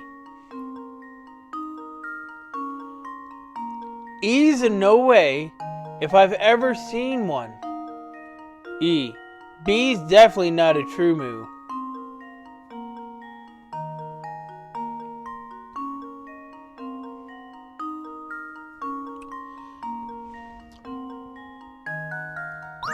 Alright, so which cow is lying? Using the following statements from each cow, mark all the no way cows. Tap a letter to mark the cow below it.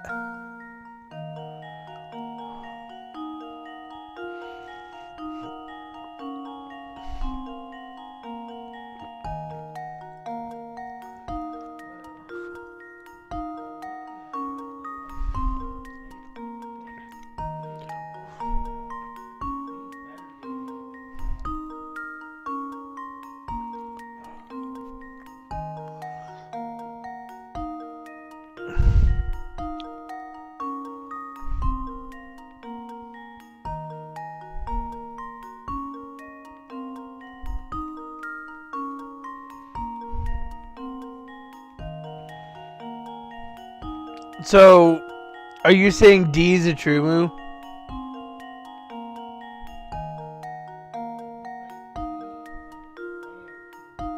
I can only pick one cow.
Did you say B and D are the true moves?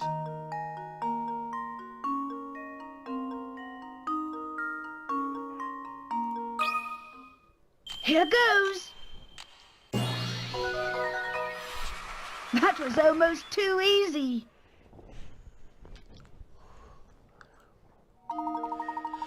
That's right. Cows A, C, and E are no ways.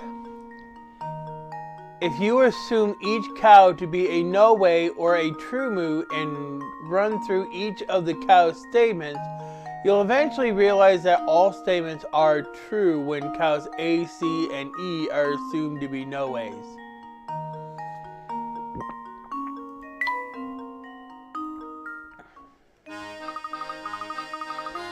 It looks like these two ladies swapped places while waiting for the competition to start. Things should be all sorted out now, though. Oh, you betcha! Look at that build! That lustrous coat! That soulful gaze! That's my cow, no doubt! So everything's okay by you? Better than okay, kid. With my darling back, I'm a shoo-in for that blue ribbon thanks. Wow, Luke, you sure have a way with animals. It's nothing really. Look over there, you two. They're about to announce the winner. And the winner of this year's Drop Zone Dairy Crown is...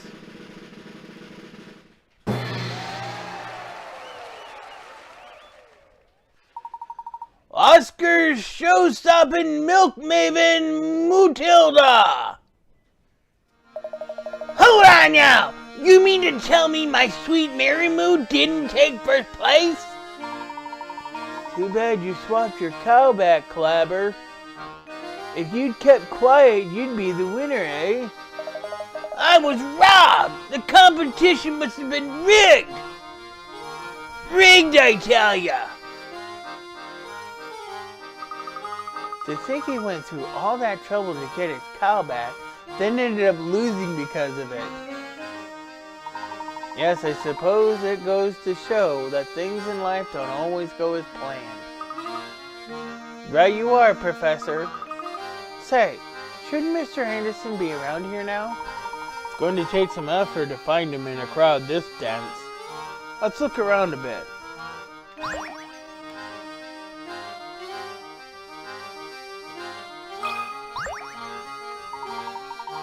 You ever heard the old saying, the clothes make the man? Well, from the looks of your stud, I say you've got your act together. So try this puzzle on for size.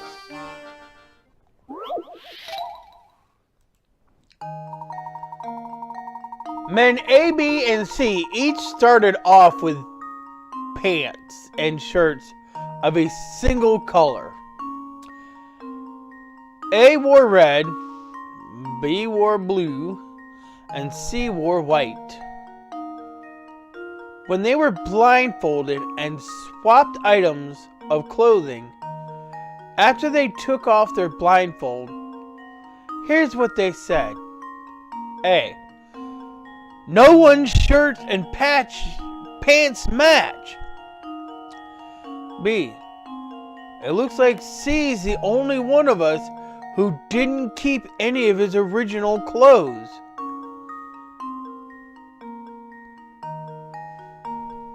C. I don't know if I like these red pants. Alright, so change their clothes by tapping on them and assemble their current outfits using the clues given. Alright. Which means, red. Alright. Okay, so. And he's wearing blue shirt. Let's see.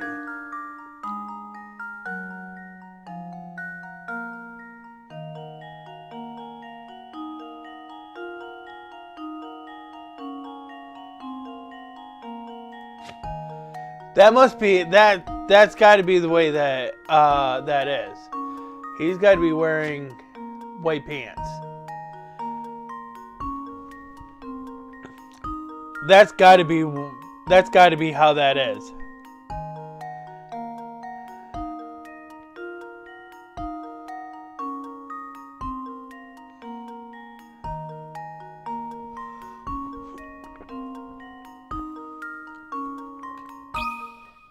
Consider this puzzle solved. And there we have it. Nicely done! You know that C is the only one not wearing something from his original outfit. Meaning he's not wearing anything white. You also know he has red pants, so his shirt must be blue. Since A and B are wearing pants or a shirt of their own, you can deduce that A is dressed in a red shirt and B in blue pants. Well, with all that settled, all you have to do is place your remaining white items in the right places, and your puzzle is solved. There is nothing tackier than when your shirt and pants don't match. That's fashion rule number 1. Rule number 2, no one can pull off sequins. But with that sweet suit of yours, you're golden. No swanky nightclub will turn you away, I guarantee it.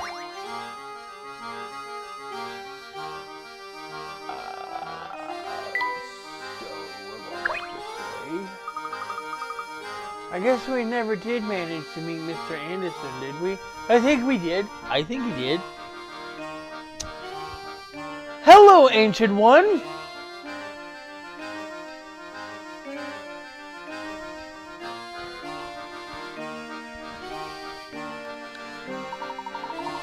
Yes, what a pity. I had a feeling he'd provide us with a lead on the Elysian box. Hey there, fellows. We've never met before, have we? I heard you chatting about Mr. Anderson and thought to myself, hey, I can help. Here, I pointed him out.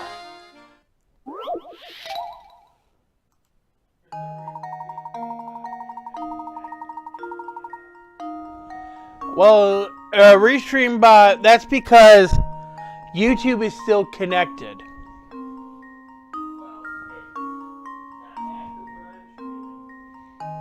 How do you know? Did you check?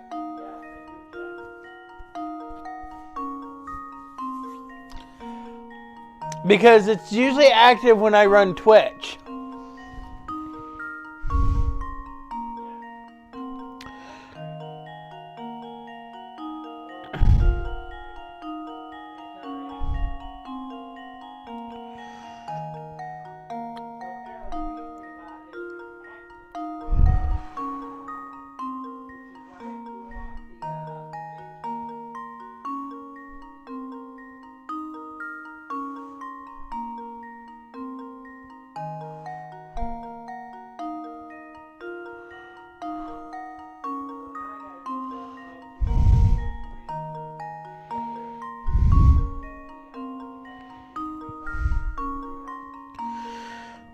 I just saw Mr. Anderson around here a minute ago. He shouldn't be too hard to spot. What with that beard and hat? Yep, he's a real gentleman. And he always looks spiffy with his cane and that dapper little bow tie.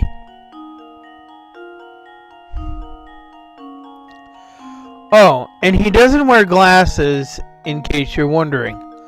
Look, there he is now. Using the clues in the above statement, can you find and circle Mr. Anderson in the crowd? So he's got a cane. He doesn't wear glasses. He shouldn't be too hard to spot with that beard and hat.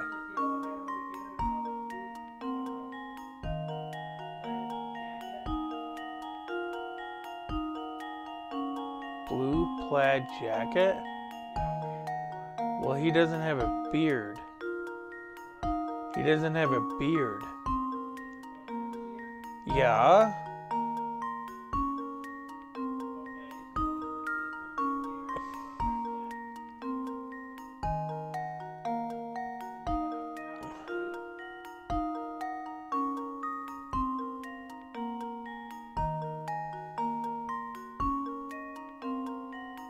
He always looks spiffy with his cane and that dapper little bow tie.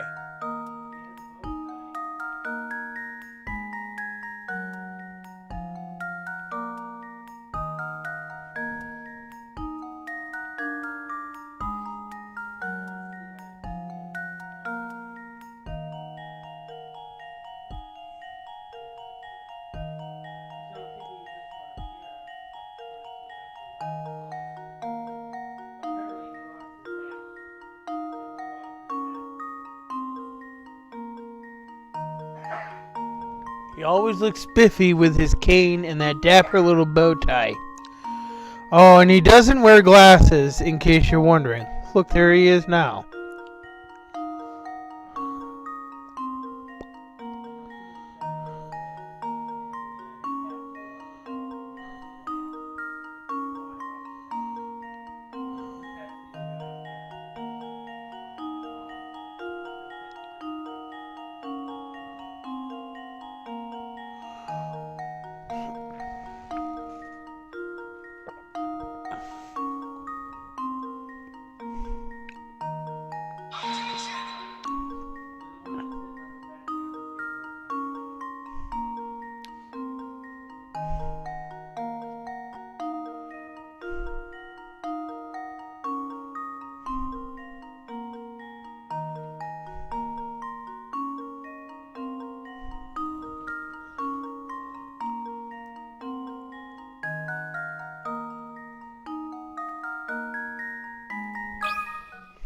Consider this puzzle solved.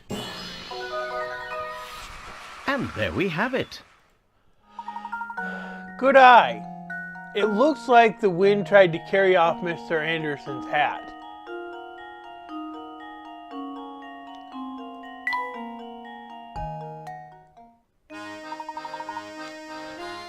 Good day, sir. Might you be Mr. Anderson? The one and only, my friend. And whom do I have the pleasure to be speaking with? The name is Layton. My friends and I have come to this fine town in search of the Elysian box. I thought a man of influence such as yourself might be able to offer us some direction. The Elysian box, you say?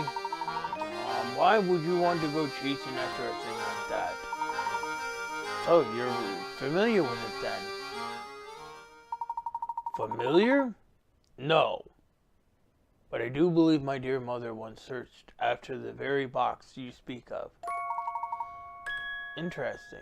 Please elaborate. No. Well, my birth mother died when I was very young. My mother I speak of is actually my mother-in-law, Sophie. She founded this village way back when. A kinder soul I never met. Sharp, too.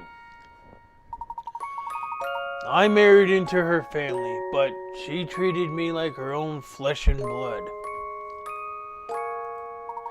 Seeing how I never knew my own mother, I suppose it would be fair to call Sophia my real mother. Even after my wife passed on, Sophia continued to treat me as one of her own.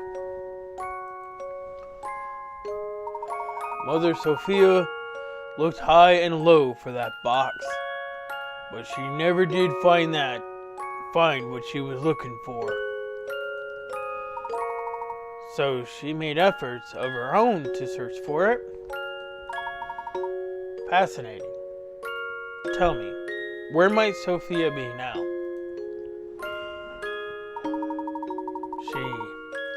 She left us a year ago. In her last days, she spent a lot of time holed up in her room writing. Sadly, I never found out what she was so intent on getting her hands. Sadly, I never found out why she was so intent on getting her hands on that box. I see. I'm sorry for your loss. Thank you. Well, my mother may have had knowledge of the subject, but she's gone now. Now you know as much as I do. I regret that I couldn't be more help to you, sir. Not at all, Mr. Anderson. I learned a great deal from our conversation. You have my thanks. Oh, one thing before you go, Mr. Layton. Please take a look around you. These picturesque hills. These happy people. Dropstone has been blessed with so much. Sophia turned this place from nothing into a village full of warmth and camaraderie. Dropstone mustn't ever be allowed to wither and fade like so many other villages. After all, too many sacrifices were made to make this place what it is.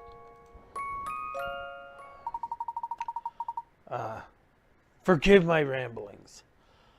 Once I started talking, sometimes I have trouble stopping.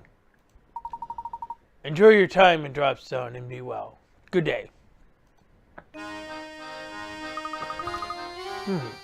Well, I guess that's another dead-end lead. Oh, I wouldn't say that, Luke. It appears this village is inextricably linked with the Elysian box. I also find Mr. Anderson's choice of words interesting. What do you suppose he meant by sacrifices? It looks like our mystery only leads to more mysteries.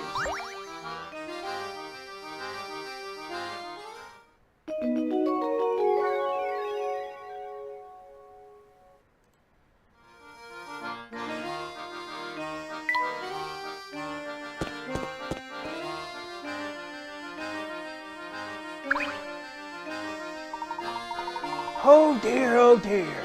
The train's scheduled to depart any minute now, and she's still not here. Everyone's efforts will be for naught if she misses her ride out. Oh my. Maybe women just need more time to get ready for things like that. Oh, why must she make me worry? Well, what are you waiting for? That's none of your business. We haven't even told the master about what we're doing. Luke, perhaps we should leave him be. Sometimes it's best not to barge into the affairs of others. Well, if he doesn't want us to comment, then maybe he should be thinking out loud. Don't you think that was kind of rude, Luke?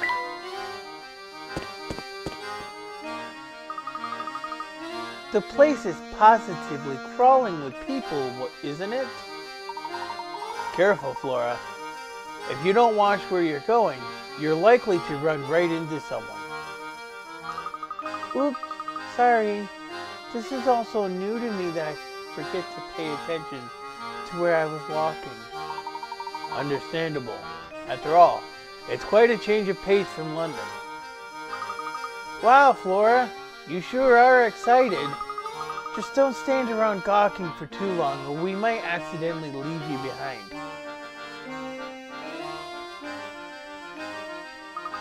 Wow, what's that? Oh, and look, there's another one over there. Huh? Professor? Luke? Where did you two go? Uh-oh. Eek! Oh no! Professor Flora's gone! Oh dear. We must have gotten separated in the crowd back there. Let's retrace our steps. It's going to be awfully hard to find her with all these people about. Now, where could that girl have gone off to? Phew. Flora, where did you run off to? Sorry, there were so many people that I must have lost you. I turned to look at something, and before I knew it, you two were gone. Well, I'm relieved you found your way back to us. With so many people around, who knows when we might have found you again. I'll be more careful from now on, I promise. Hey, you know, I caught wind of something very interesting when I was wandering around back there. Oh, what did you hear? That a man named Romy was asking around after the Elysian box. If we can track him down, maybe he can tell us something we don't know. I heard from one person that he's been wandering around near the station. That is interesting news. Let's head to the station and see if we can find Romy. Way to go, Flora! That's some top-notch intelligence you've gathered out there. Hehe. Aw, it was nothing. I have a bad feeling about this. I don't know why. Not yet, at least.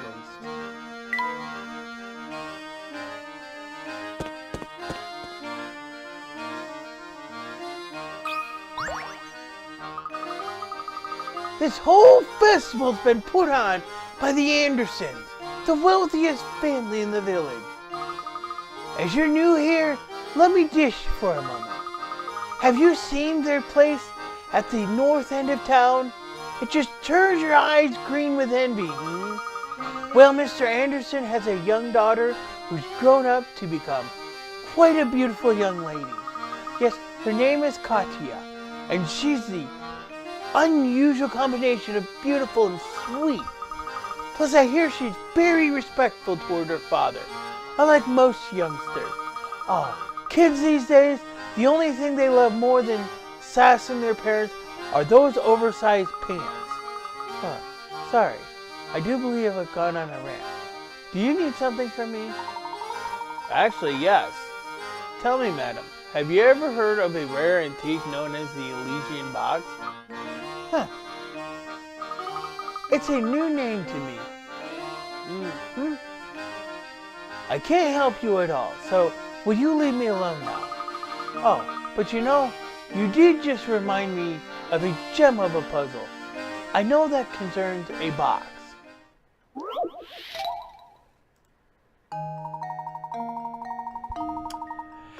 The two boxes shown below are actually the same box shown from two different angles.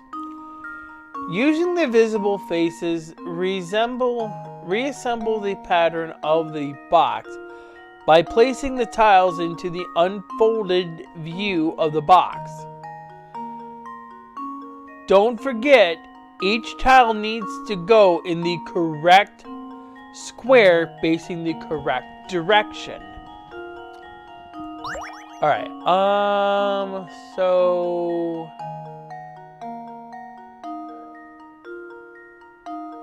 I think this should be the heart. And this should be the diamond. No. Actually, is that right?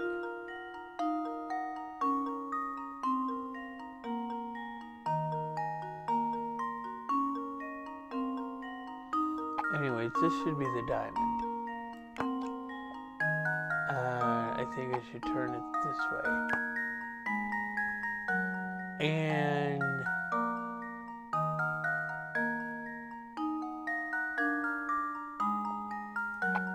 that should probably mean that this is that.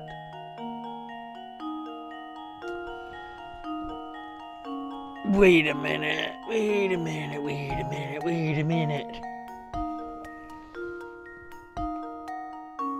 No. The triangle's facing wrong.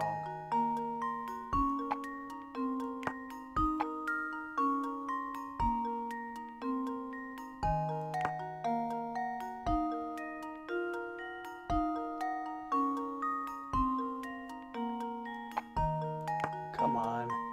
Just turn already.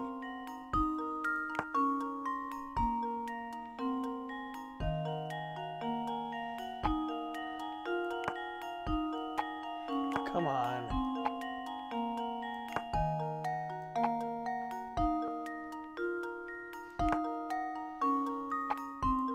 Well, I think that should be the correct answer.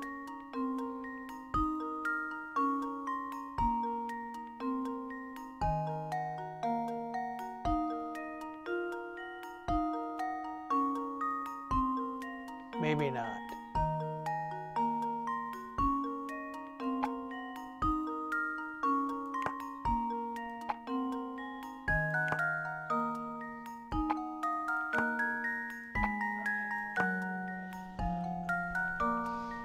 Okay. If I look at this correctly,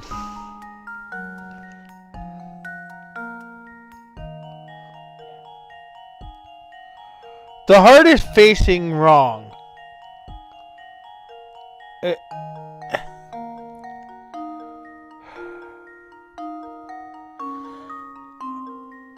Because look how it is on the box.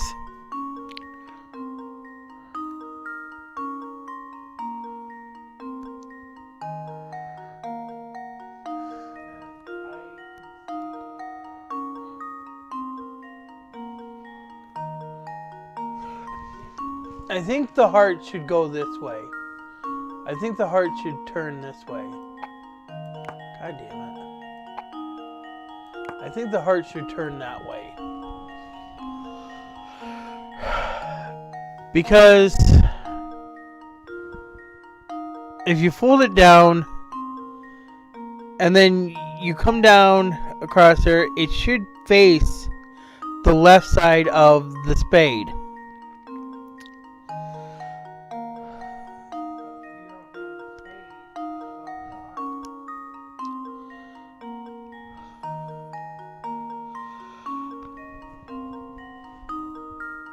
It's got to be on the left side of the spade.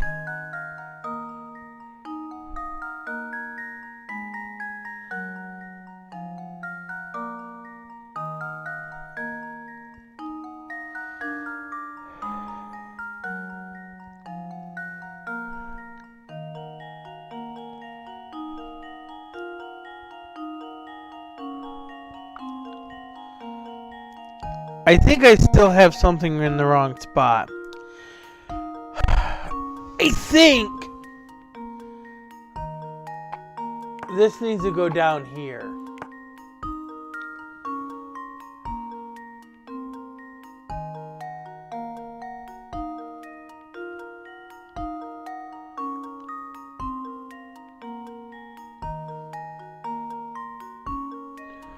I'm all confused now.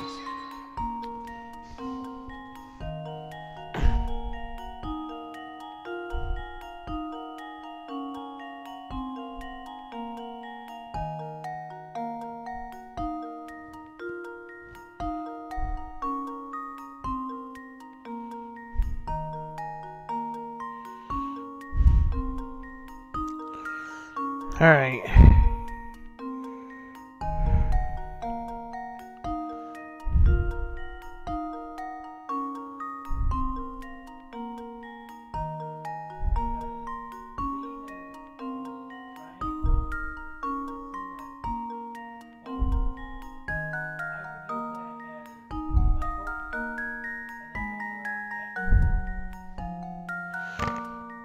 All right.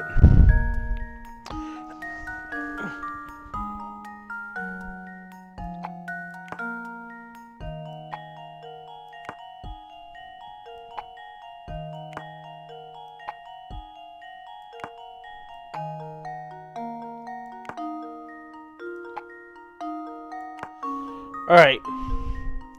How does that look?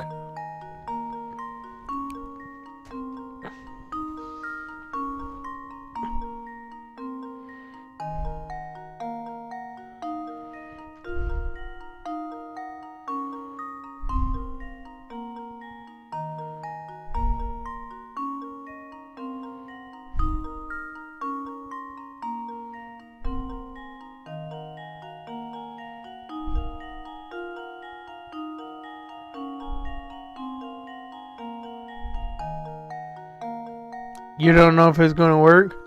What's your concern?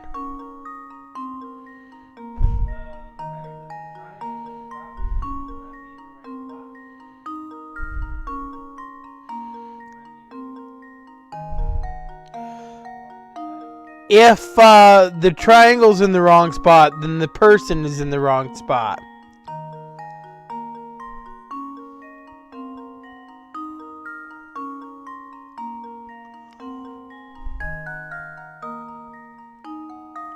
And the only one we don't see is the circle.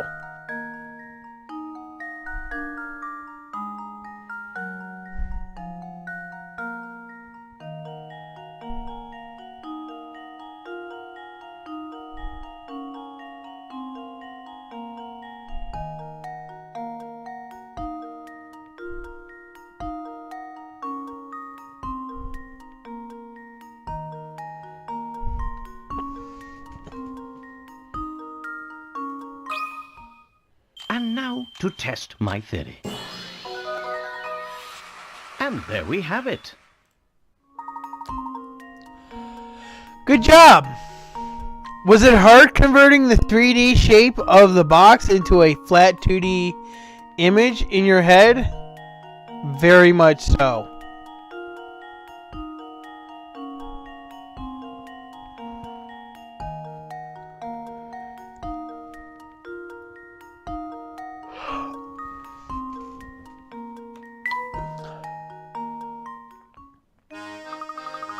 Well, hang me on the laundry line and call me a bath mat. I never thought you'd solve that one. You seem like a nice man, so I'll be straight with you. I wouldn't talk about that box in these parts. But why? Well, it's complicated. I've given you my advice, so smarten up and follow it.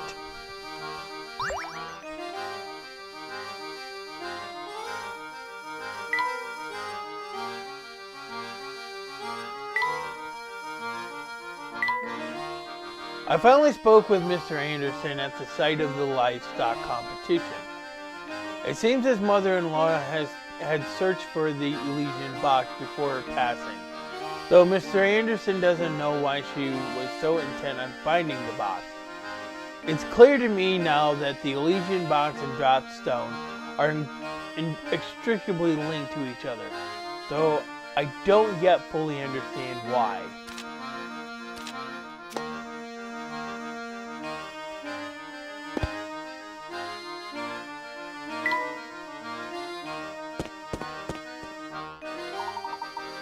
Oh, Mr. Layton, do you have a moment?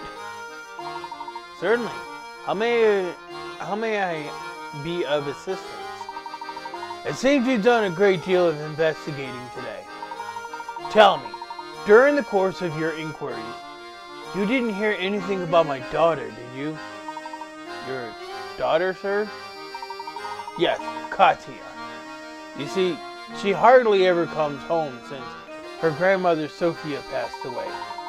Sophia and my daughter are very close, and Sophia's death came as a great shock to Katya. If you should see her, would you please tell her that her father wishes she'd come home? If a fine gentleman such as yourself delivers the message, she just might listen. Unfortunately, our train is leaving soon, so I may not be able to be much help at all. Katya is our only child. She means everything to me, and I'd be forever in your debt if you could help me. I wonder what this Katya lady is all about. Your guess is as good as mine, but judging by her family and breeding, I'd guess she's both beautiful and refined. Professor, get a hold of yourself.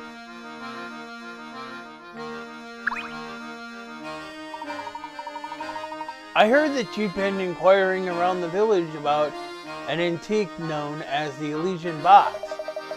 Oh yeah, that thing. Folks say that freaky box kills whoever manages to pry its lid open. I just found out about it during the course of my travels. But that box isn't what I'm really after. Well then, if I may be so bold as to ask, what are you looking for, sir? A phantom town that's nowhere to be found on any map. a place only the chosen may visit. The only way in, I hear, is on the Voluntary Express. That train and its many mysteries have been the subject of my research for years.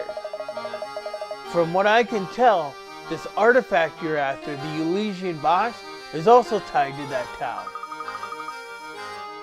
Wow. So when can we set out for it? How do we get there? Yeah, that's the detail I haven't pinned down yet.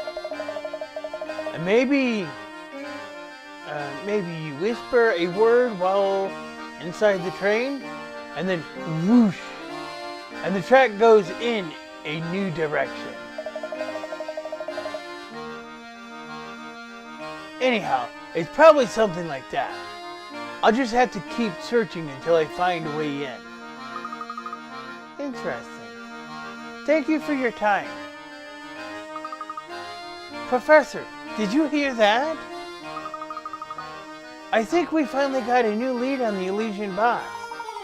It's a bit early to celebrate, but it looks like our journey on the Voluntary Express isn't over yet. Alright, you two. Let's start making our way back to the station. Okay, Professor.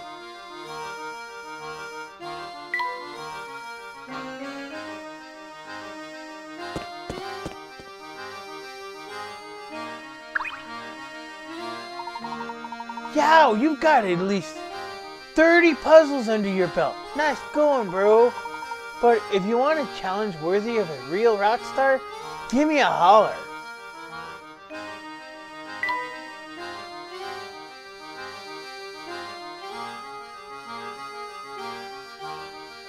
Are we going on the train or not?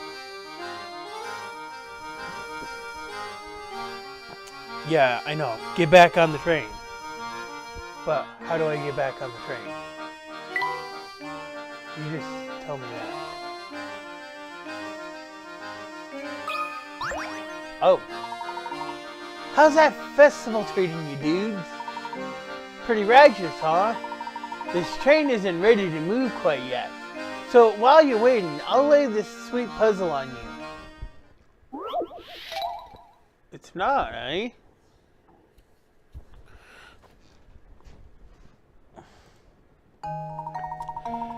Sammy has 8 chains with 7 links each. He wants to connect all these chains to make a totally awesome necklace. That's a single loop. The jeweler says he can open and close a single link for $2. As shown below, Sammy could open an end of each of the 8 chains to make one long necklace. That's a single loop. However, that would cost $16. And the truth is, there's a cheaper way to get the same results, using the cheapest method possible. How much will it cost to make Sammy's necklace?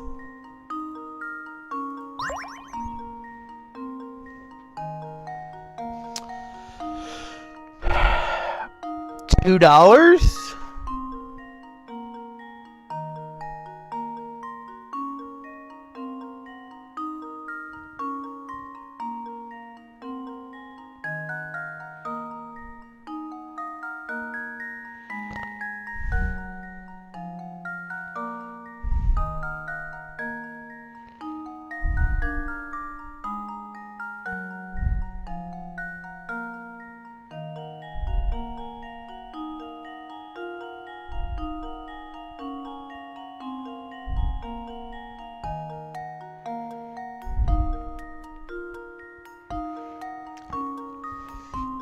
All right.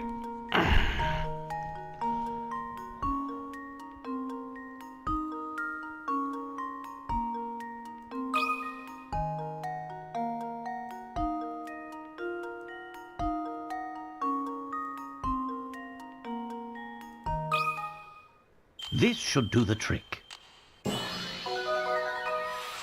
And there we have it. Score!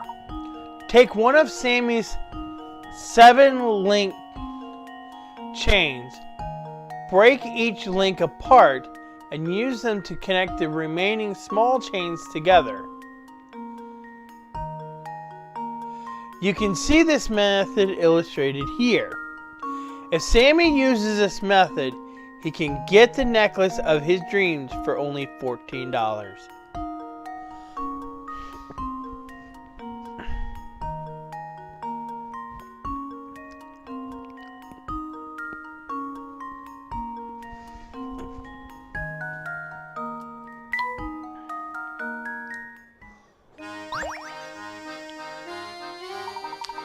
The Voluntary Express is back in business, baby. Get ready to ride, folks. Hey, you guys better hurry back to your seats, cause this train is ready to rock. Puzzle Center Granny Riddleton Shack? Are you kidding me? There's 2 pages full.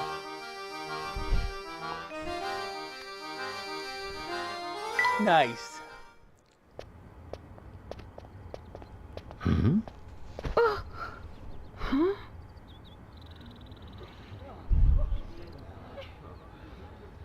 Thank you so much.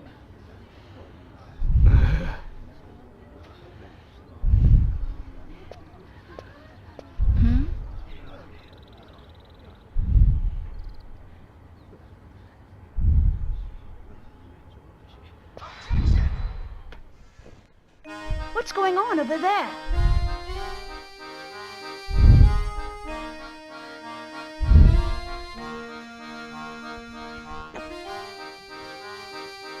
I believe we may have stumbled upon Mr. Anderson's dear daughter. That's one heck of a send-off. Considering the size of the party, I doubt she's just going on holiday.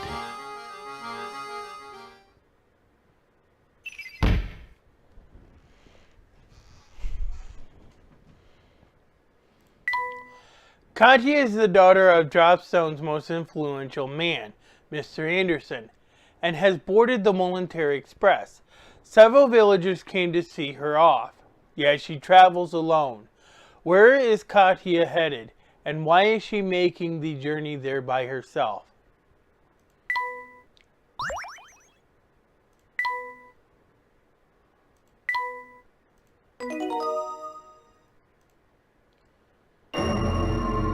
A diverging path. I just can't stop thinking about this phantom town we keep hearing about. Could the rumors be true? If I recall correctly, the next stop on this line is the perfectly normal town of Luxembourg. Well, then how do we get to the phantom town? That's an excellent question, though I don't have the answer. But if the Voluntary Express does indeed head for parts unknown, the crew will know something about it.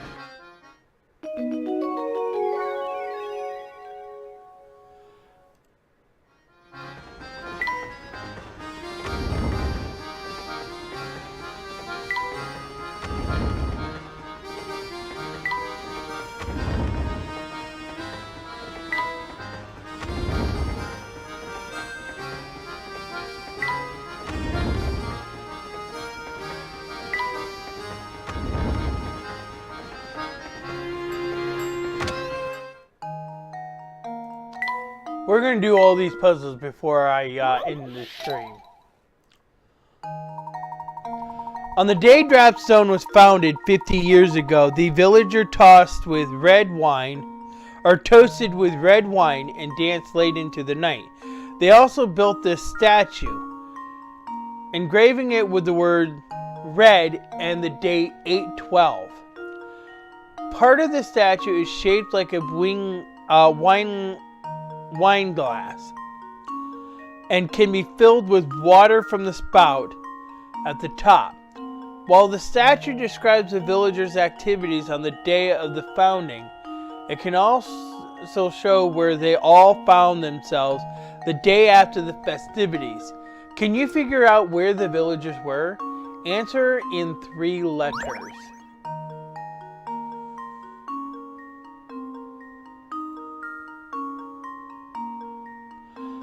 Oh. Okay. Answer in 3 letters.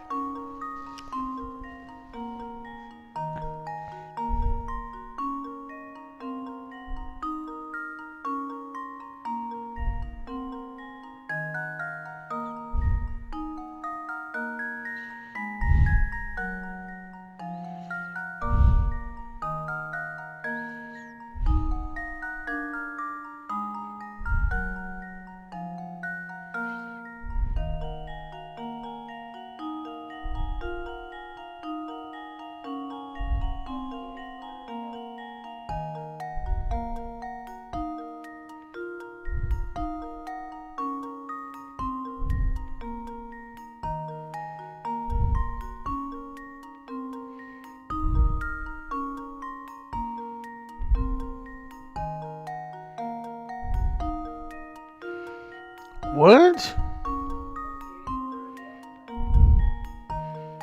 What are you talking about?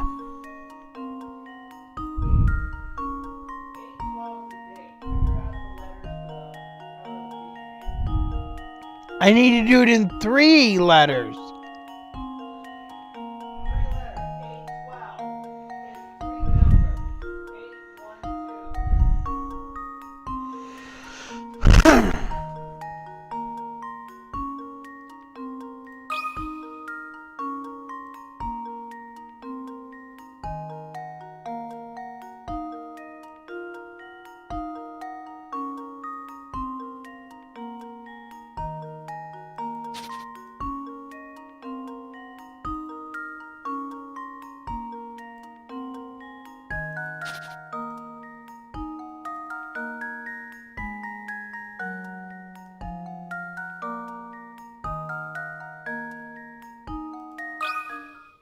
Consider this puzzle solved. A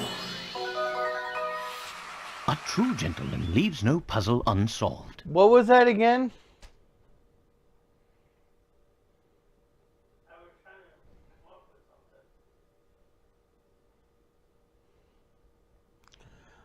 You were overthinking it.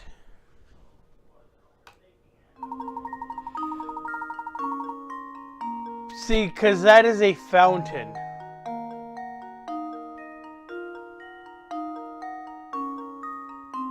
Brilliant. Filling the wine glass part of the monument with water creates a reflection that transforms the engraving of 812 red to 813 bed. Everyone must have stayed up so late celebrating the new village of Dropstone that they couldn't get up on time the next morning.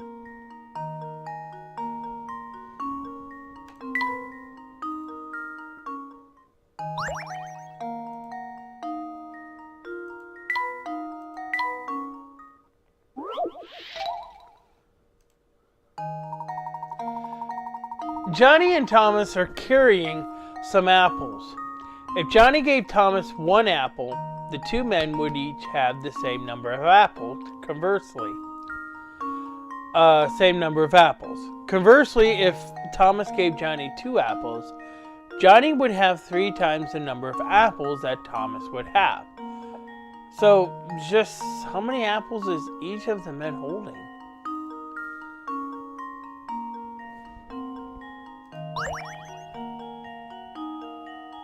One.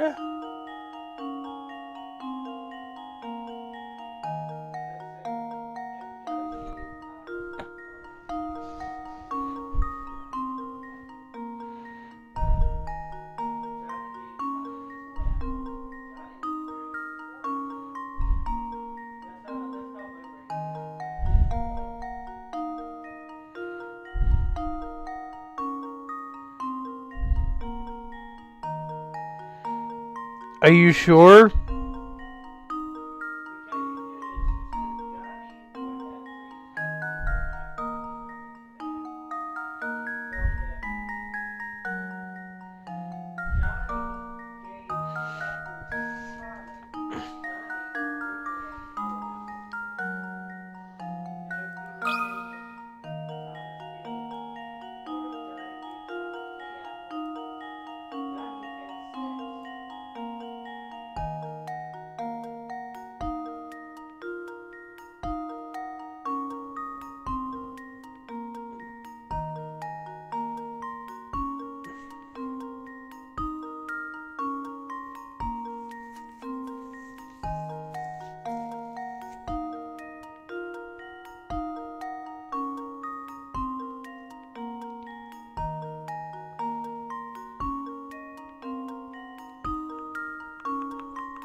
Are you saying this answer is wrong?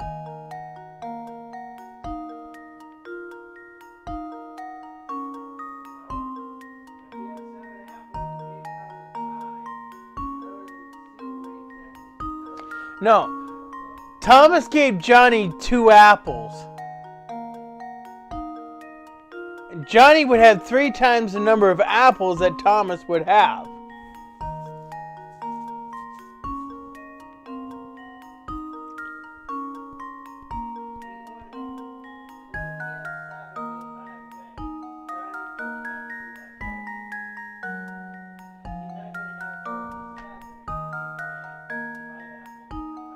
What?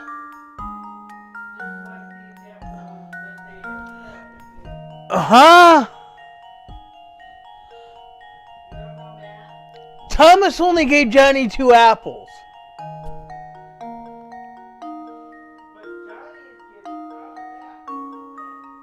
Yeah, he only gave Johnny 2 apples.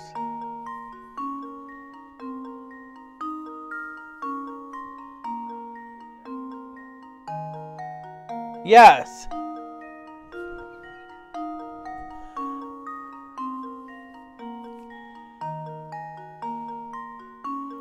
Which means Johnny would have 3 times the number of apples.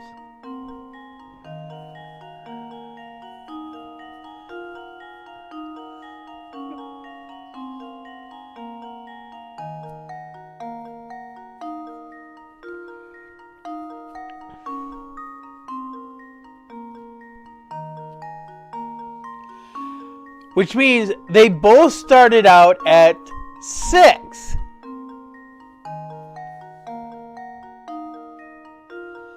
Because in the beginning, Johnny gave Thomas 1 apple, which Thomas had 7. So then Thomas gives Johnny 2 apples. So Johnny now has 7.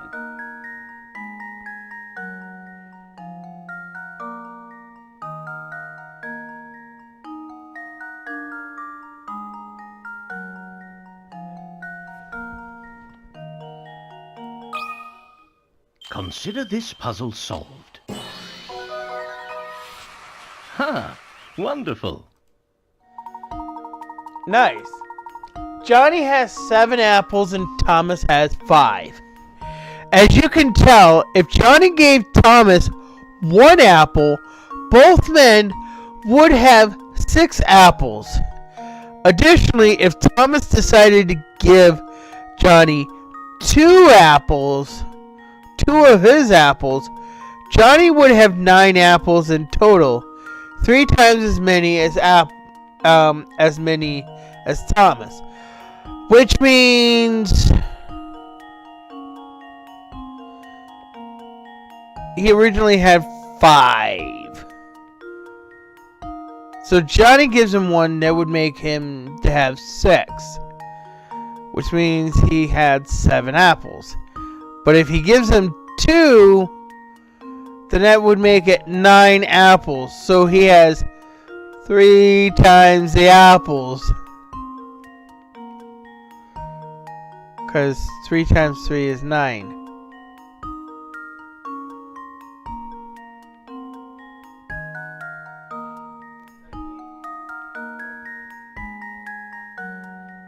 Yes, because Johnny started out with 7 apples and Thomas started out at 5.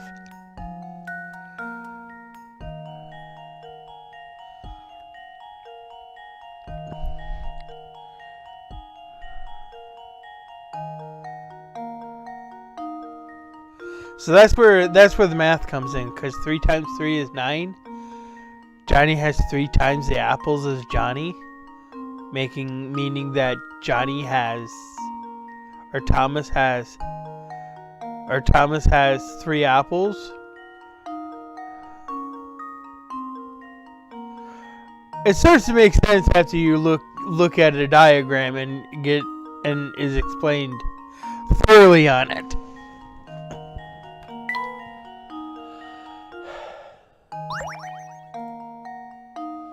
There should be a part that comes up here.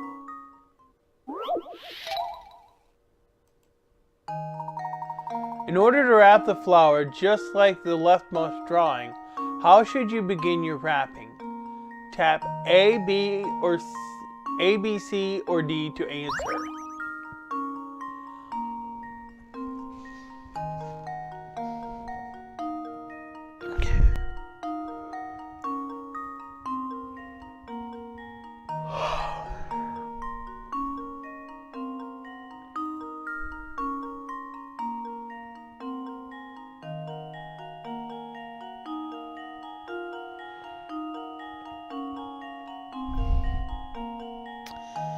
It cannot be A or D. It has to be B or C.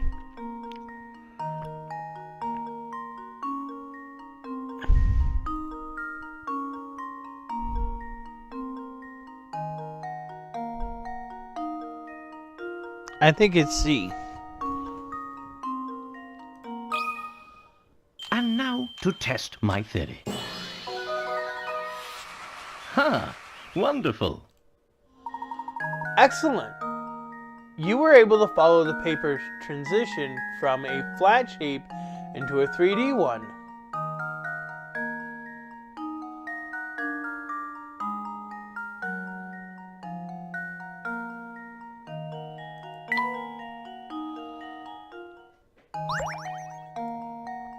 Oh, I got a new toy. Let's finish the puzzles first.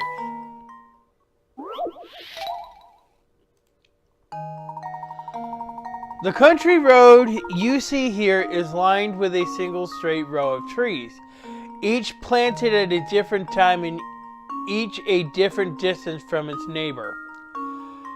Of the 5 trees labeled A through E here, which 2 trees have the greatest distance between them? Study the diagram carefully and draw a line between the letters of the 2 trees you've chosen.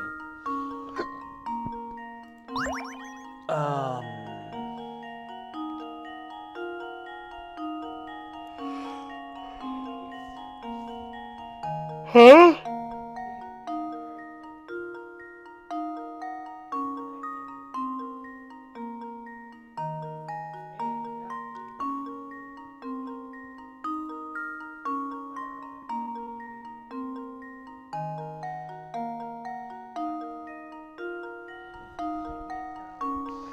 Which of the 2 trees have the greatest distance between them?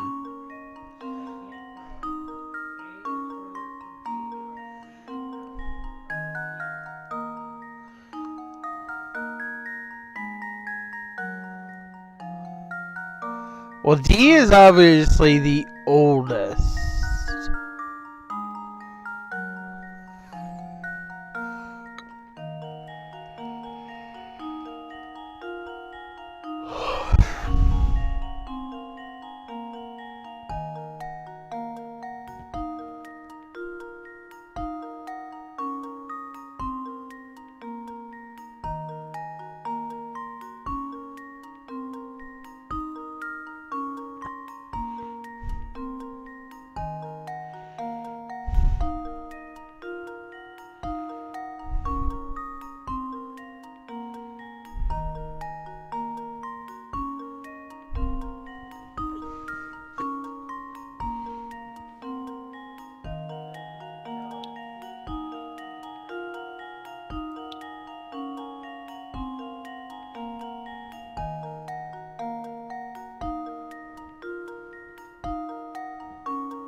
Let's see if this works.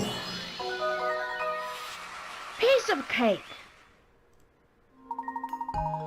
That's right. No matter how you look at it, trees A and E clearly have the greatest distance between them.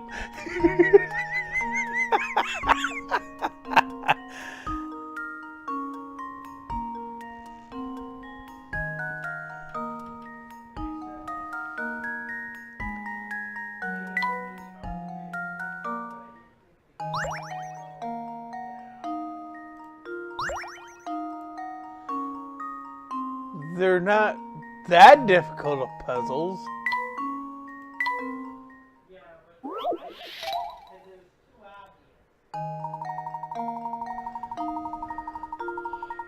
Below are houses A, B, C, and D, each of which is a different color. Decipher each house's color from the following clues. 1. The red house is closer to the pine tree than the blue house. 2. The yellow house is closer to the lake than the green house. The green house is closer to the power lines than the blue house. D is either yellow, blue, or green.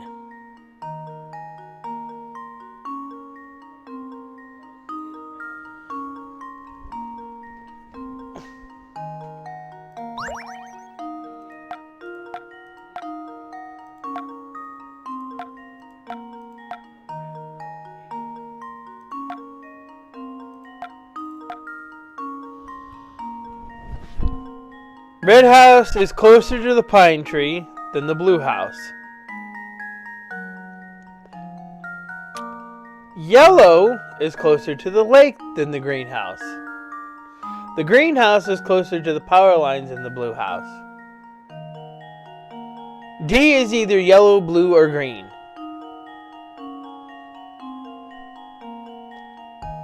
Change the color of each house by tapping it with your stylus. You think that's correct?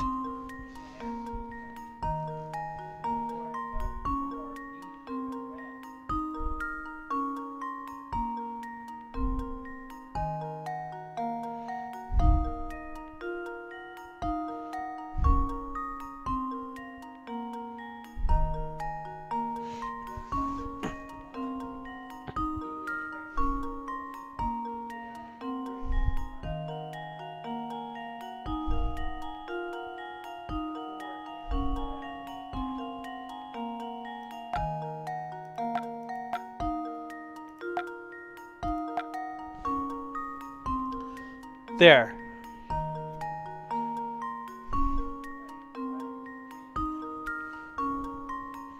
Why?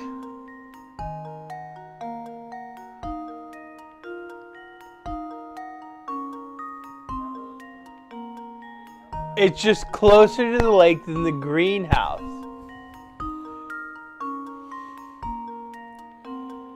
But the red is closer to the tree than the blue house. So it doesn't make sense to make D blue. It's just that the D is closer to the lake than green.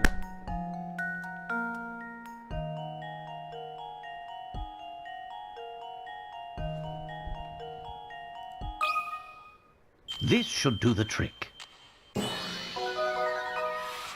A true gentleman leaves no puzzle unsolved. That's right. This is one of those puzzles where you need to use the given conditions to deduce the answer.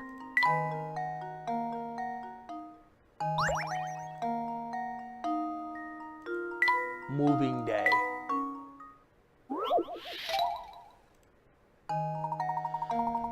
You have 4 horses, all of which travel at different speeds.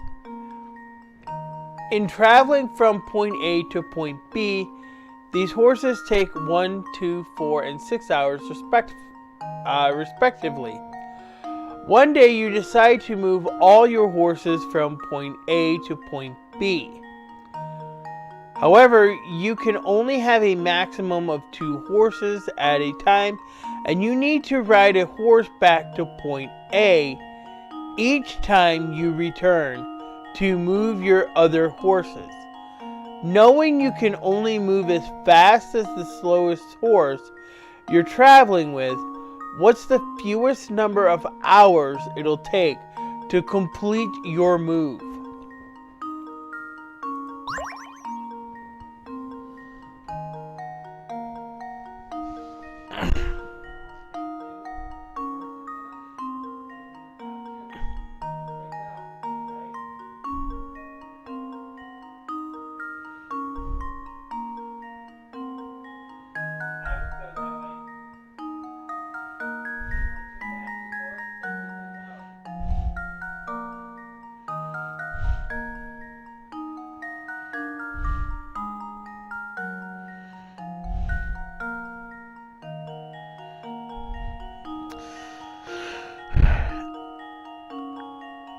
You can only move a maximum of 2 horses at a time.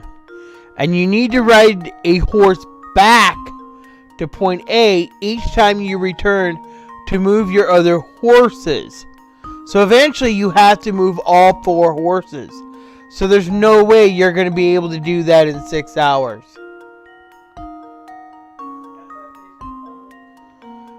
You have to move only 2 horses at a time.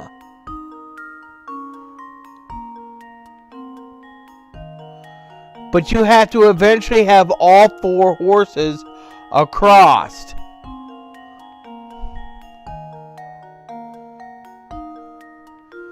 And you can only move as fast as the slowest horse you're traveling with.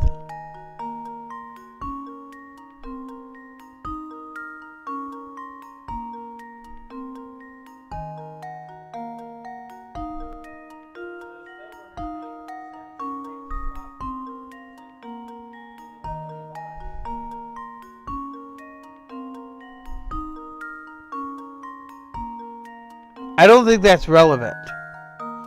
You eventually have to take all 4 horses across.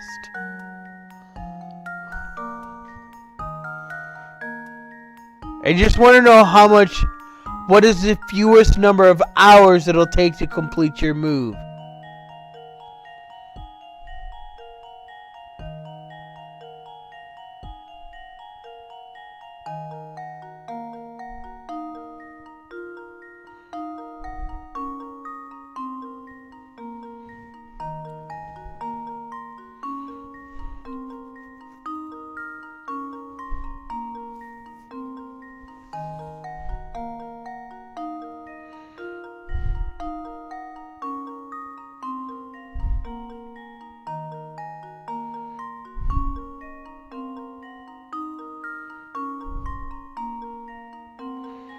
You don't know the answer?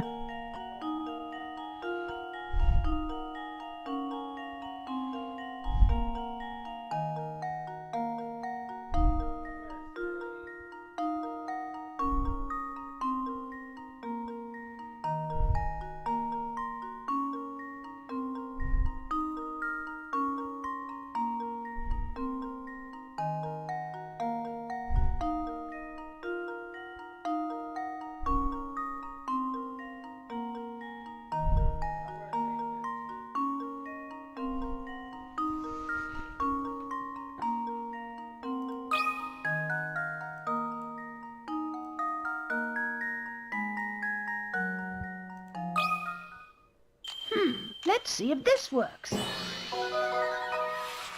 Piece of cake. All your numbers were already there.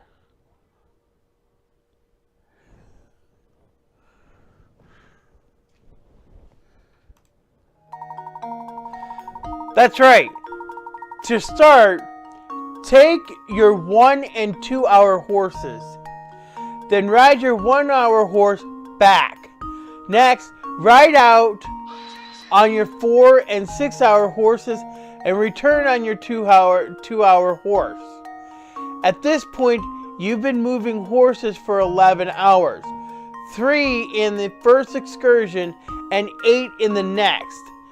Now you should be back at point A with your 1 and 2 hour horses. Ride them both across to point B to finish the task in 13 hours.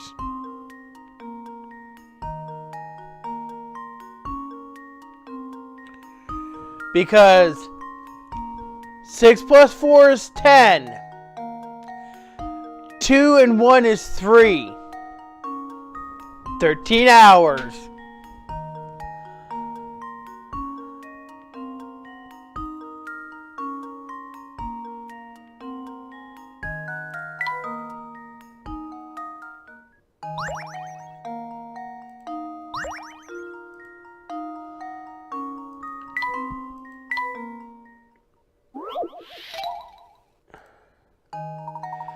Below are 4 halves of 4 separate cubes. Each of the halves is shaped so that when fitted with an identically shaped piece, these 2 halves form a whole cube. However, one piece below fails to meet those requirements and doesn't form a cube when joined with another identical piece. Circle the odd piece out from choices A through D below. Odd piece out, huh?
Okay.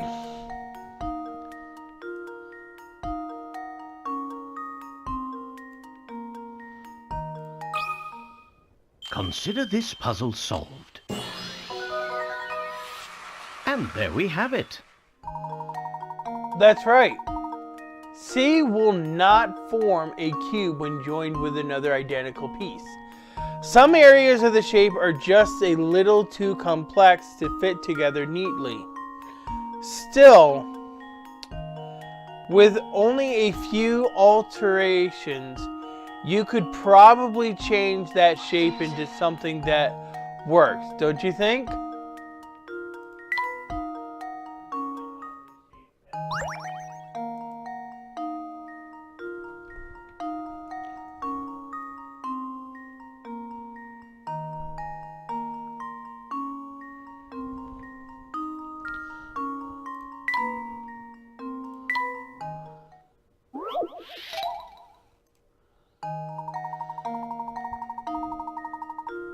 Well, here we have yet another inconveniently shaped board. This one's even more unwieldy than the last. So you need to cut it into two pieces that you can reassemble to form a rectangle. Assuming you aren't allowed to flip either of the pieces over, once the board is cut, where should you cut it in order to achieve the above? Well, I think I'm going to cut here.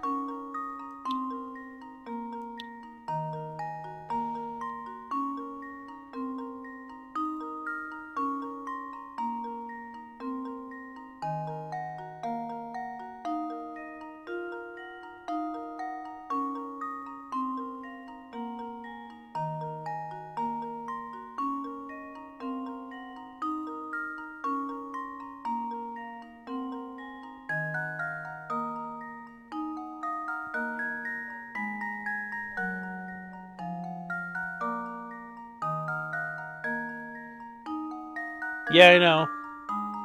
Left side up 3.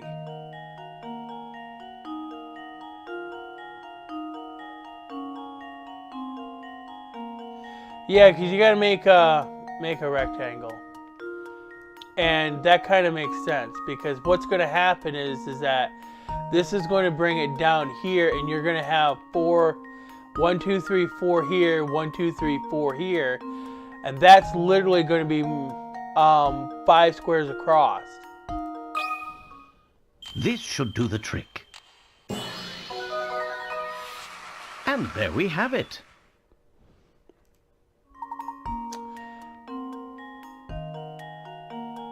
Very nice. That was pretty fun.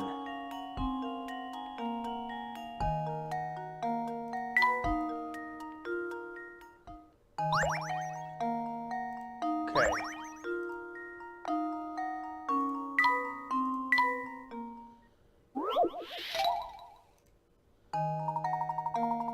You have a box as shown below.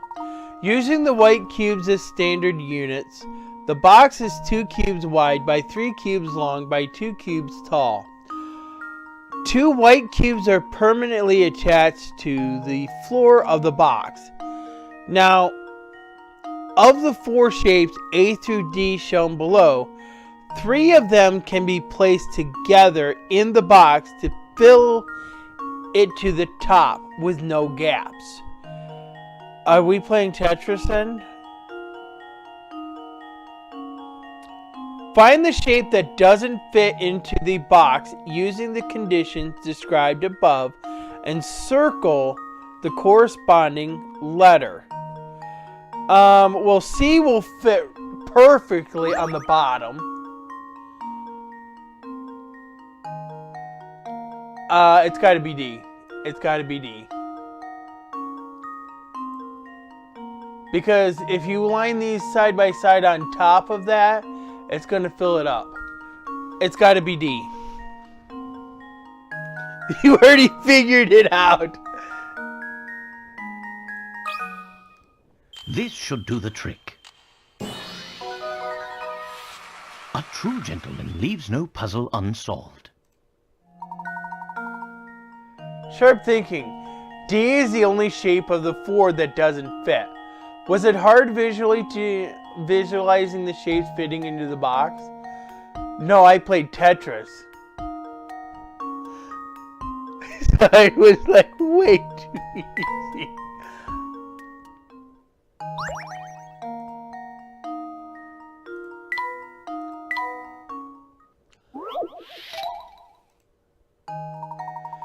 In a far-off country, there's a king whose favorite pastime is showing off the latest possessions he's collected.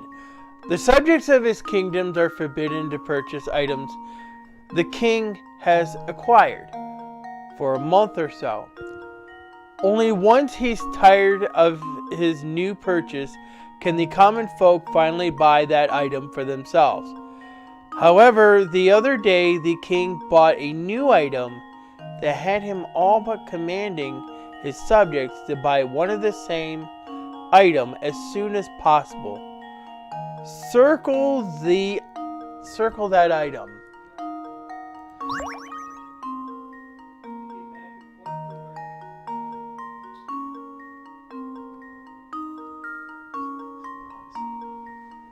Really?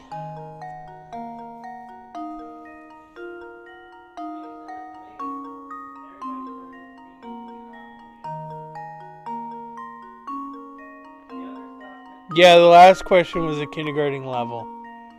Car, phone, TV. It could be anything. You're right.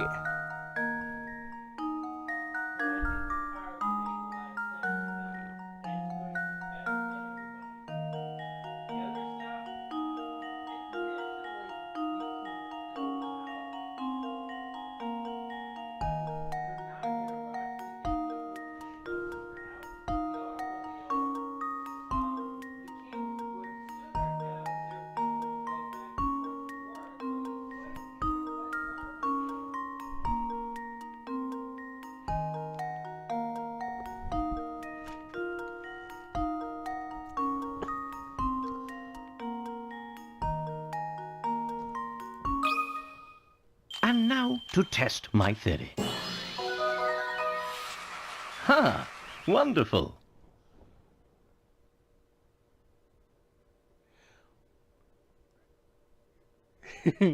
Yeah, because if he got a phone, then everyone else would have to get a phone. So he could call them. That's correct. The telephone is the answer. After all, a phone isn't much fun if there's no one on the other end.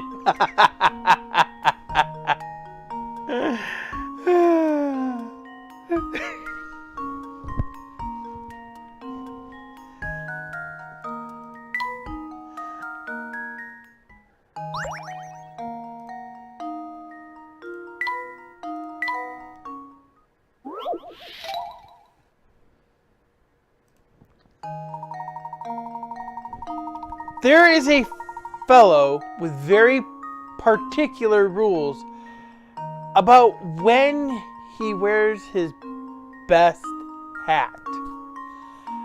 When it's sunny, he always wears his hat. When it's rainy, he doesn't wear his hat. When it's cloudy, he doesn't wear his hat unless it's been cloudy for 2 days in a row. In which case, he wears his hat on the second day of these days. Below is a chart of when this man wore his hat over the course of 1 week. Use the panel to fill in the weather for each day, keeping in mind that it doesn't rain on cloudy days.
So, he doesn't wear his hat on a cloudy day unless it has been cloudy for 2 days in a row, which he wears it on the second day that it is cloudy, which means last week it was cloudy on Saturday.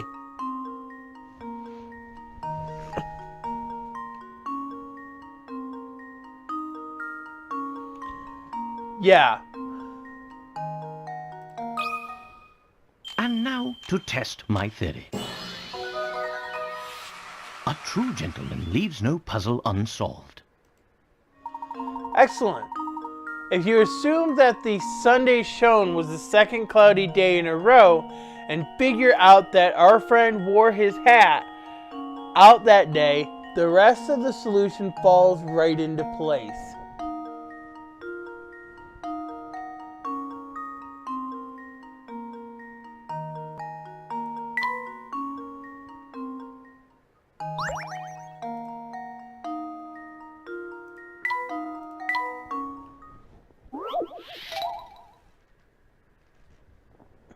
Painting the flag. You have a pristine white flag that you want to color into 3 sections, as shown below. You have 3 paints. No 2 adjacent sections of the flag can be the same color. Each section can be only 1 color. And you can't change the number or size of these sections. If you aren't allowed to mix paints, how many distinct flag designs are possible?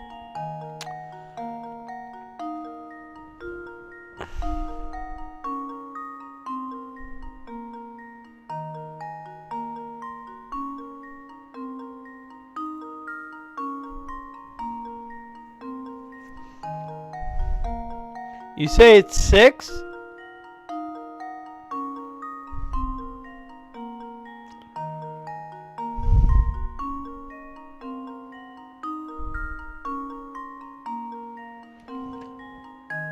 Why don't we times that by 6 more?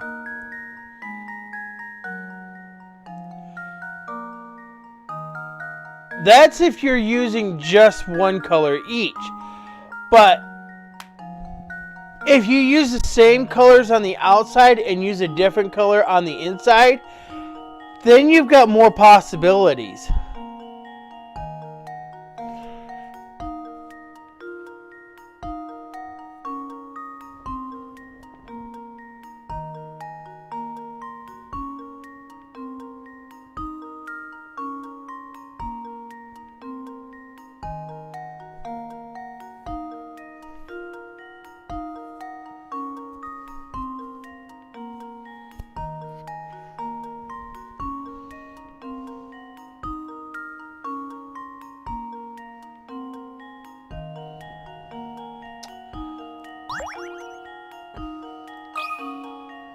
Let's try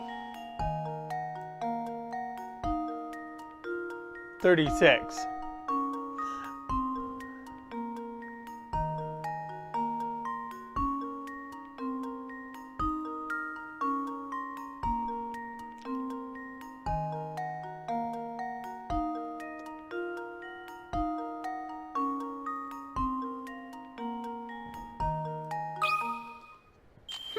Let's see if this works. Layton's apprentice strikes again. Sharp thinking. Once you incorporate the white color of the unpainted flag into your design, you actually have 4 colors you can work with. If you assign a color to the left third of the flag and list all the designs possible, you get a total of 9 variations. Multiply this number by 4, which represents the number of colors at your disposal to get the answer 36 variation.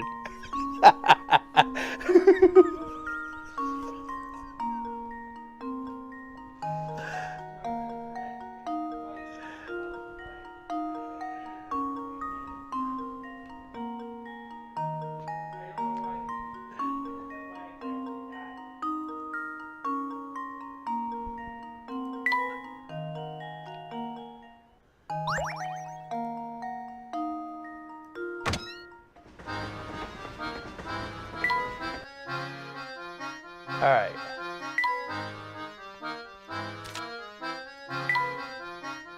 Thanks to Luke, the livestock competition concluded as planned.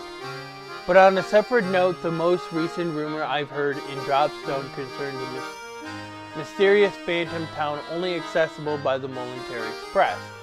Once you're back on the train, I'd like to give the interior another thorough examination to see if there might not be some kernel of truth within this rumor. Back at the station, I noticed a large group of people bidding farewell to a young woman boarding our train all by herself. I'm sure she was none other than Mr. Anderson's daughter, Katya. Though she was traveling alone, she didn't seem apprehensive at all. No, she seemed quite focused on the task at hand. I do wonder, though, why has she set out on her own? And where is she headed? Alright, new camera parts.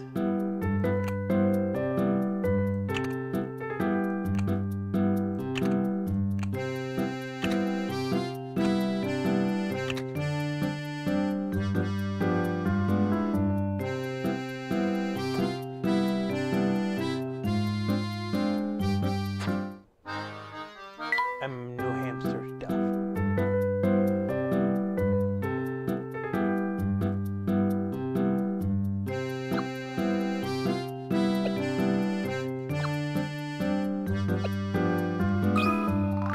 Got any snacks around here? Don't hold out on me.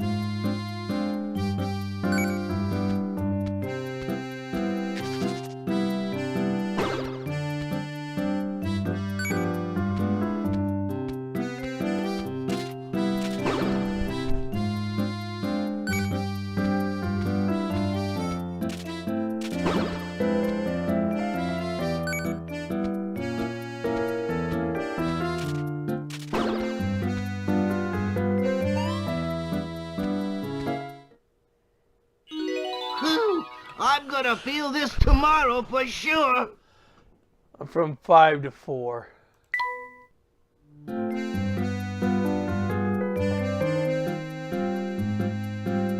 Yeah, now I need one more thing.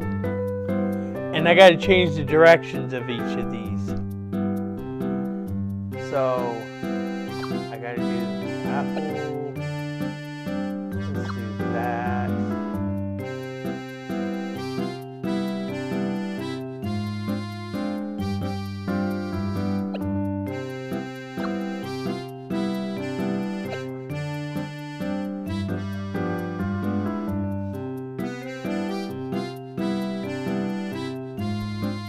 Yeah, well, he can only walk 12 steps right now. I need another thing.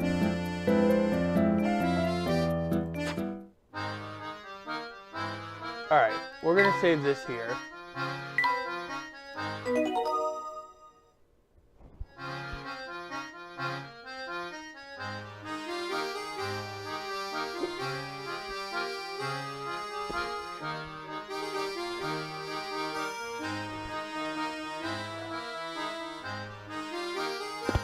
Well, he's got to walk more because he's got to lose weight.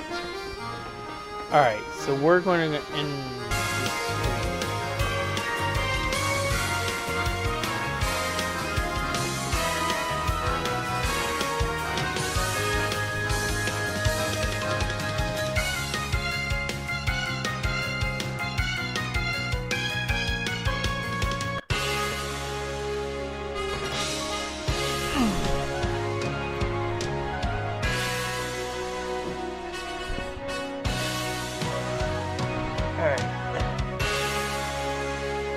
Let me find out who is live right now. Ow.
We are going to raid Rosie Girl. She's playing Sonic Unleashed.